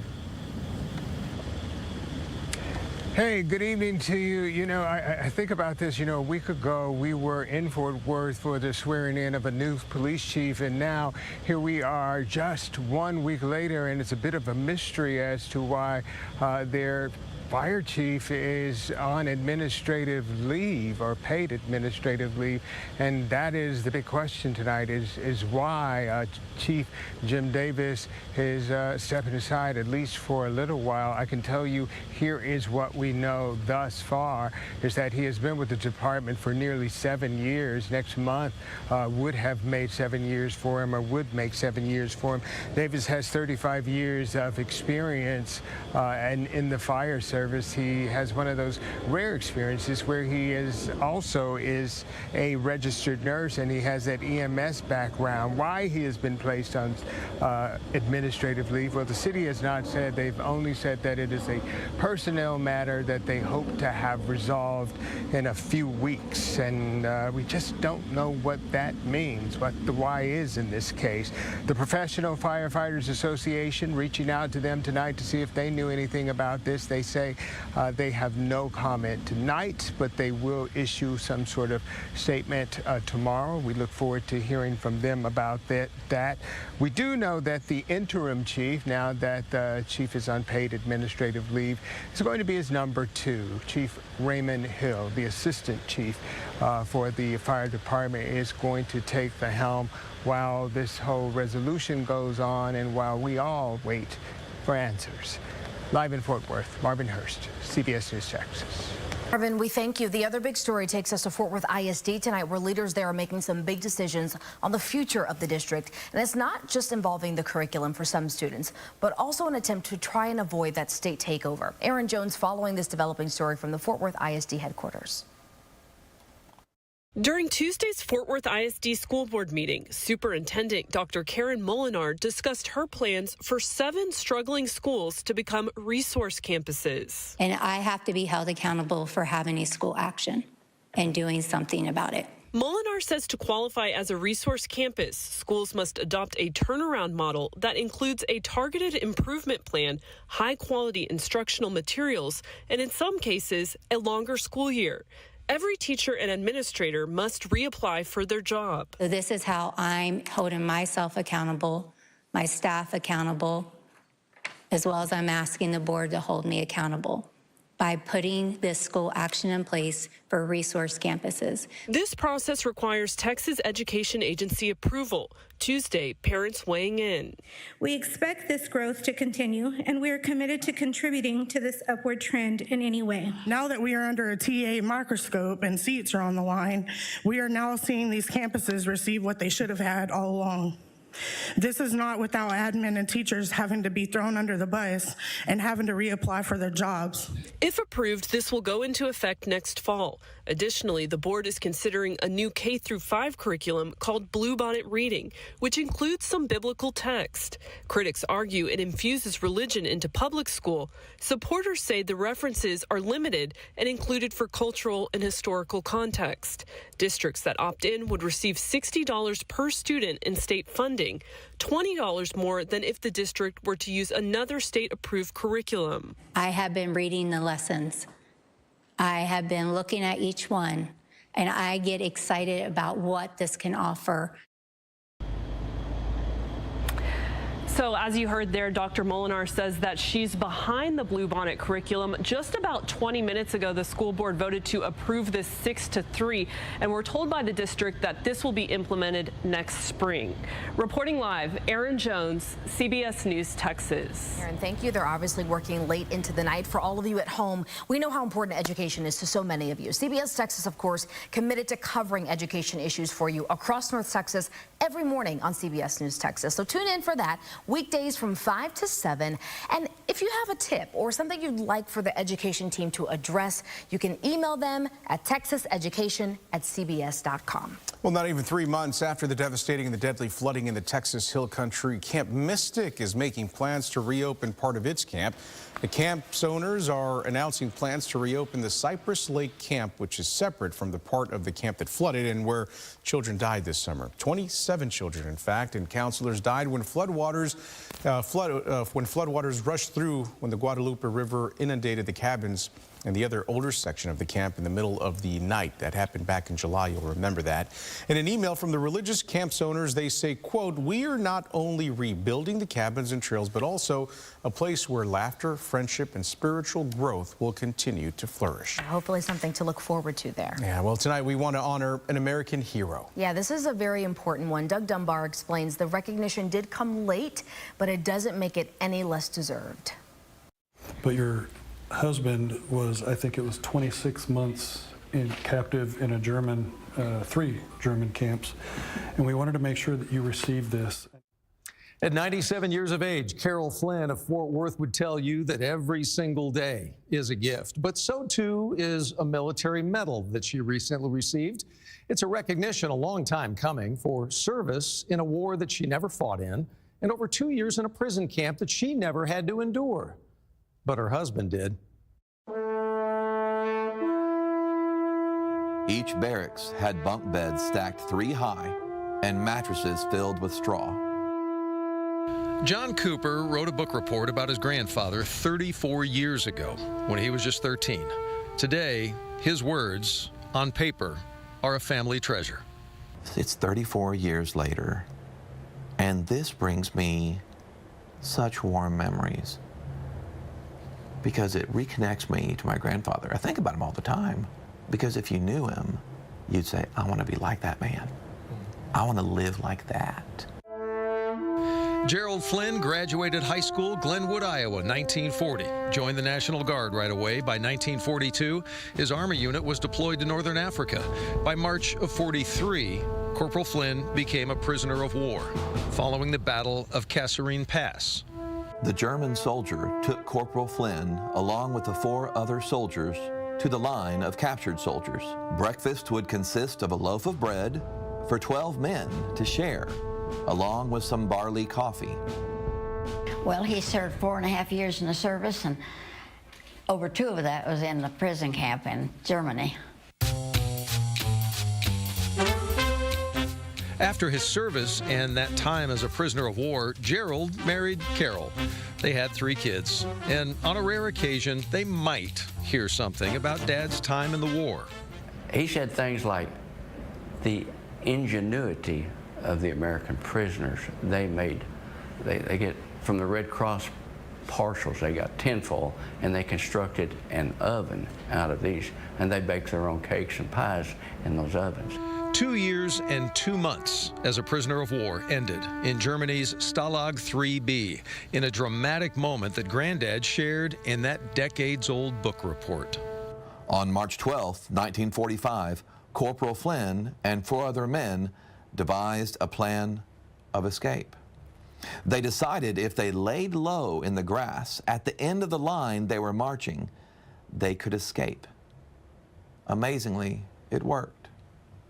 The humble husband, father, and grandfather shied away from talking about it all, but after his passing, someone had asked the family to see his prisoner of war medal. After 26 months in captivity, Gerald Flynn somehow never received one. And I don't think we realized the significance of it till we started digging deep into it and really thinking about it. I certainly didn't while I was young. That's when daughter Julie did something about it. A lot of documents, a lot of paperwork, and going back and forth. Endless days of research and digging, combined with the help of State Representative Tony Tinderholt and Congressman Roger Williams, a medal, and this moment, 80 years in the making. Look at that on the back. Oh my goodness. They have his name. Oh, yeah. Oh, his name is on there? Yeah. Gerald L. Flynn. Right. Yeah. For honorable service while a prisoner of war. He just did his duty, and that should be recognized. And that's what he would say. I just did my duty, you know. Didn't feel like he did anything exceptional. And that is the very same thing that Carol Flynn told me. Humble to the very end was her husband. She and Gerald were married for 56 years until his passing November 16th of 2002. But that POW medal, now bestowed, his service, as well as his time as prisoner of war, finally duly recognized. I'm Doug Dunbar, CBS News, Texas. Do the right thing. We Absolutely. love stories like that. That was a Thank you, good one. Dougie. Next at 10, a lot of drama in the courtroom today. Yeah, why marshals had to tackle a man just after his conviction in a plot against President Donald Trump. And we're only a few days away until the opening day of the State Fair of Texas. We're so excited. We're going to tell you what's new this time around. McKenna, though, could be a messy morning for some. Weather does look good for the State Fair, but yes, tomorrow morning we are looking at this line of showers moving in just in time for that morning drive. Going to walk you through the timing of all of this and the threats, too, coming up in my full forecast. For now, here's a look at your pollen report.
Welcome back. Guilty on all counts. That is the verdict for the man who plotted to kill Donald Trump before his second term as president. 59-year-old Ryan Routh was found with a gun outside of the Trump International Golf Club while President Donald Trump was on the course. He wasn't president at the time, but he never fired a shot. Shortly after the verdict was read in court today, Routh tried to stab himself with a pen in the neck. That is until marshals tackled him. He now faces life in prison. We expect him to be sentenced sometime in December. A deal that was months in the making is about to become a reality for the Dallas Morning News. Media giant Hearst will take over ownership of the paper. Dallas Morning News shareholders approved the $88 million deal today. Hearst also owns other newspapers in Texas, including the Houston Chronicle, the San Antonio Express News, and the Austin American Statesman. Howdy, folks. We're almost there. Just 3 days to go until all the sights, sounds, and adventures will be in full swing, of course, at the annual Dallas tradition. We're talking about the State Fair of Texas. So opening day is Friday. Gates swing open at 10 in the morning. And for the fair's 3.5-week run, things will be packed. On top of all the new food choices you have there, there's also 2 new rides you'll find on the midway. One's called the Thunderbird. This thing is 177 feet tall with views from high above. That's the name, obviously. And then you've got the Defender, described as a a high-energy propeller ride. Yeah, also new this year, 2 new music options for you, Jazz at the Fair and Levi's Denim Club on select nights and times. We're going to have the whole team in Fair Park, by the way, for Friday's opening of the State Fair. Tune in starting at 4 o'clock to see McKenna. Doug, Nicole's going to be out there as well. Yours truly, we're going to bring all the fair, the food, and the fun to you right through your screen if you can't make it on day 1, and we can't wait. We're going to have a good time out there. It'll be McKenna's first State Fair of Texas, by the way. Oh, you're in for something cool. We're going to break you in, girl. I'm just looking forward to that State Fair food. Yeah, that's exactly I'm already hearing about the turkey leg and the pickle bombs. We've heard all about the pickle bombs. The corny dogs. The corny dogs. But the pickle bombs are new, Ken. Yes. Spicy ranch, too. Yeah, I've never met a pickle I didn't love, so we're looking forward to that.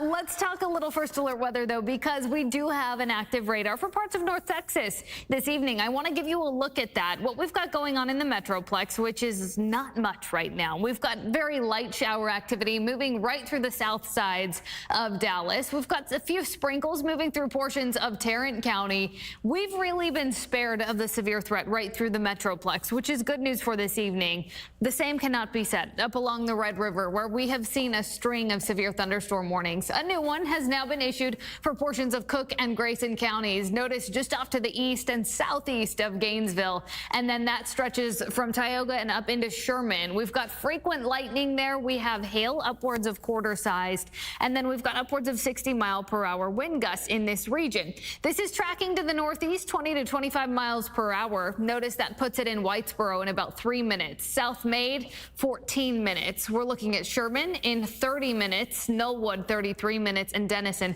47 minutes. So if you've got a garage you can move the cars into, not a bad idea. But again, this is an area that has been hit with quite a few thunderstorms and severe thunderstorms at that in the last few hours. Now, another spot I want to keep a close eye on is down to the southwest of us. This is for portions of Erath County, stretching just south of Stephenville and down into portions of Comanche as well. We've got a whole lot of lightning there, and this has just been a very slow-moving cluster. So I'll be concerned about flood threats in this region as we get through the next hour or so, because again, it has been very slow-moving the last couple of hours. I do want to give you a look at Futurecast, what we're expecting as we head into the overnight. This cold front continues to march off to the east, and as it does, it will still carry that severe weather threat for our Red River counties, which is where we were expecting that greatest threat. That's where the Storm Prediction Center has issued that level 2 risk and where we've seen that severe thunderstorm watch. A little bit of a lull, though, for us across the rest of North Texas as we get just close to midnight. And then as we get into tomorrow morning, we get round 2. But this time, my concern will be impacts for the morning drive and also a localized flood threat with some of those heavier showers. Here's 9 a.m. Notice that's heading right through the Metroplex, give or take an hour or two.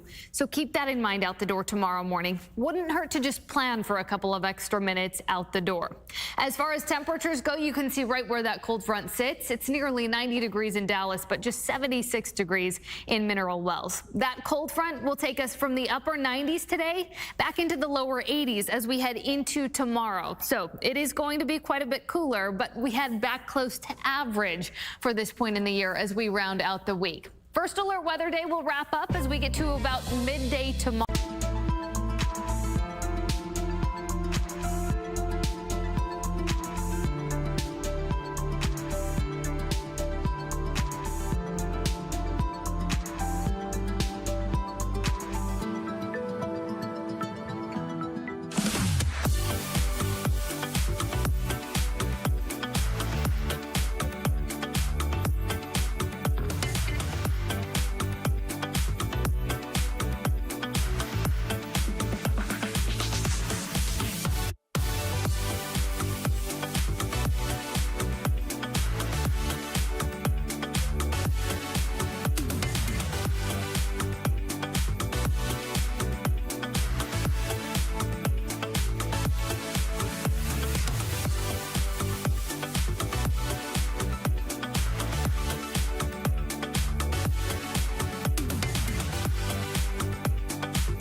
Welcome back, everyone. In case you haven't already heard, there's something new out there that's going to help make sure umpires get the calls right in Major League Baseball next year. MLB talking about rolling out the ABS system next season, and that stands for the Automated Balls and Strikes. Umpires will still call balls and strikes, but if a pitcher, catcher, or batter challenges the call, the umpire will use the system to review that call. Each team will get 2 challenges in regular inning games and get another challenge if the call is overturned. I don't want to see anything like that when it comes to football. This was coming. Oh, Human you're talking beings about only. Yes. Okay. Your record is recorded there. All right. Oklahoma State needs a new coach. Oklahoma needs a new quarterback. And the Cowboys need a win in the worst of ways. The Micah hype begins next.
Your Nissan Sports Desk. Come after me. I'm a man. I'm 40. I'm not a kid. Write something about me. Well, maybe they weren't writing about then 40-year-old Mike Gundy some 18 years ago, but they're writing about him tonight. Oklahoma State fired now 58-year-old Mike Gundy today after his Cowboys lost to Tulsa on Friday night, their 11th loss in the last 12 games. Meanwhile, upstaging the Gundy news in the state of Oklahoma comes surprising news out of Norman. Oklahoma quarterback John Mateer of Little Elm, the early Heisman Trophy favorite, injured his thumb in the first quarter of Saturday's win over Auburn and needs surgery, expected to miss at least 3 weeks. OU plays Texas in 2.5 weeks. Michael Hawkins Jr. out of Frisco Emerson High School is the Sooner starter for now. Cowboys likely will be without 2 more offensive starters for at least the next 3 weeks, C.D. Lamb and Tyler Booker, but they could get injured cornerback Deron Bland back this week. They sure need him. Today was a day of rest for the players before all the Micah hype starts tomorrow. Micah Parsons and the Packers are here Sunday night. Green Bay coming off a surprising loss at Cleveland Sunday. While Jerry Jones' Cowboys are a desperate team, needing to figure out a way to spoil Micah's return to avoid a 1-3 start to the season. Think the world of Micah, and as an individual, and of course know him well. And I might say I wish him well, except it's obvious I don't this weekend. He's going to make some plays no matter how you play. When I saw people play us well with Micah in the game, and it did happen, then obviously we'll be looking to try to run those kinds of plays. 10 days after lighting up the Cowboys for 450 yards and 37 points last week, Russell Wilson has been benched by Giants head coach Brian Daboll. Rookie first-round pick Jackson Dart makes his first start Sunday against the unbeaten Chargers. Rangers playing an elimination game tonight as they open their final home series of the season against the Minnesota Twins. Jock Peterson hitting just 182 on the season, a leadoff home run for the Rangers, and that's the lone offense of the night for Texas, his 9th homer of the year. Roger Clemens' son, Cody Clemens, with an RBI single for the Twins as Minnesota wins 4-1. That's 8 straight losses for the Rangers, officially eliminated from the postseason with 5 games to go. And preseason game number 2 for the Stars was going to be a special night for Cross Hannes, who went to Flower Mound Marcus and played for the Stars junior elite team, trying to make it with his hometown team.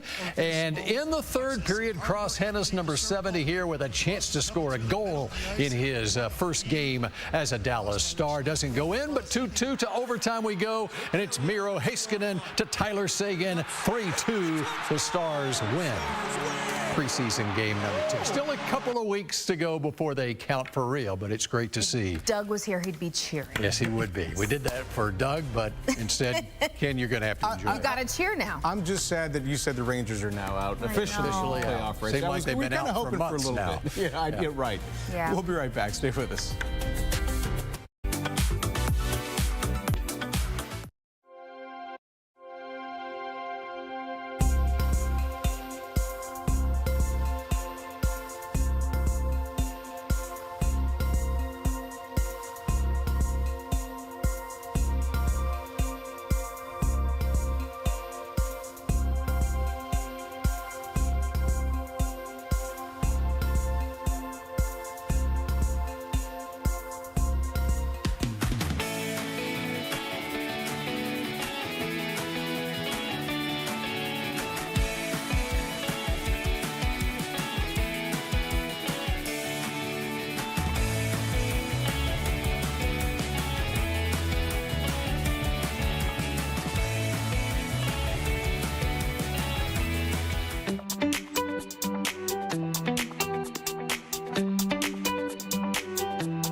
The Metroplex has really been spared from those severe weather threats. We saw some of those through Jack, Wise counties and up along the Red River. Most of those warnings at this point looks like they've expired up along the Red River. We do still have some strong storms for spots like Sherman, and then down to the southwest of us, Comanche, still dealing with some heavy rain and frequent lightning right through that area. Now, as we get into the overnight hours, expect a little bit of a lull, especially as we get close to midnight. I think most of this will start to taper briefly, and then we've got another round. We'll bring a flood threat as we get into tomorrow morning, just in time for that morning commute and beyond. Expect some heavy rain during that time frame. Wouldn't hurt to tack on a couple of extra minutes for tomorrow morning.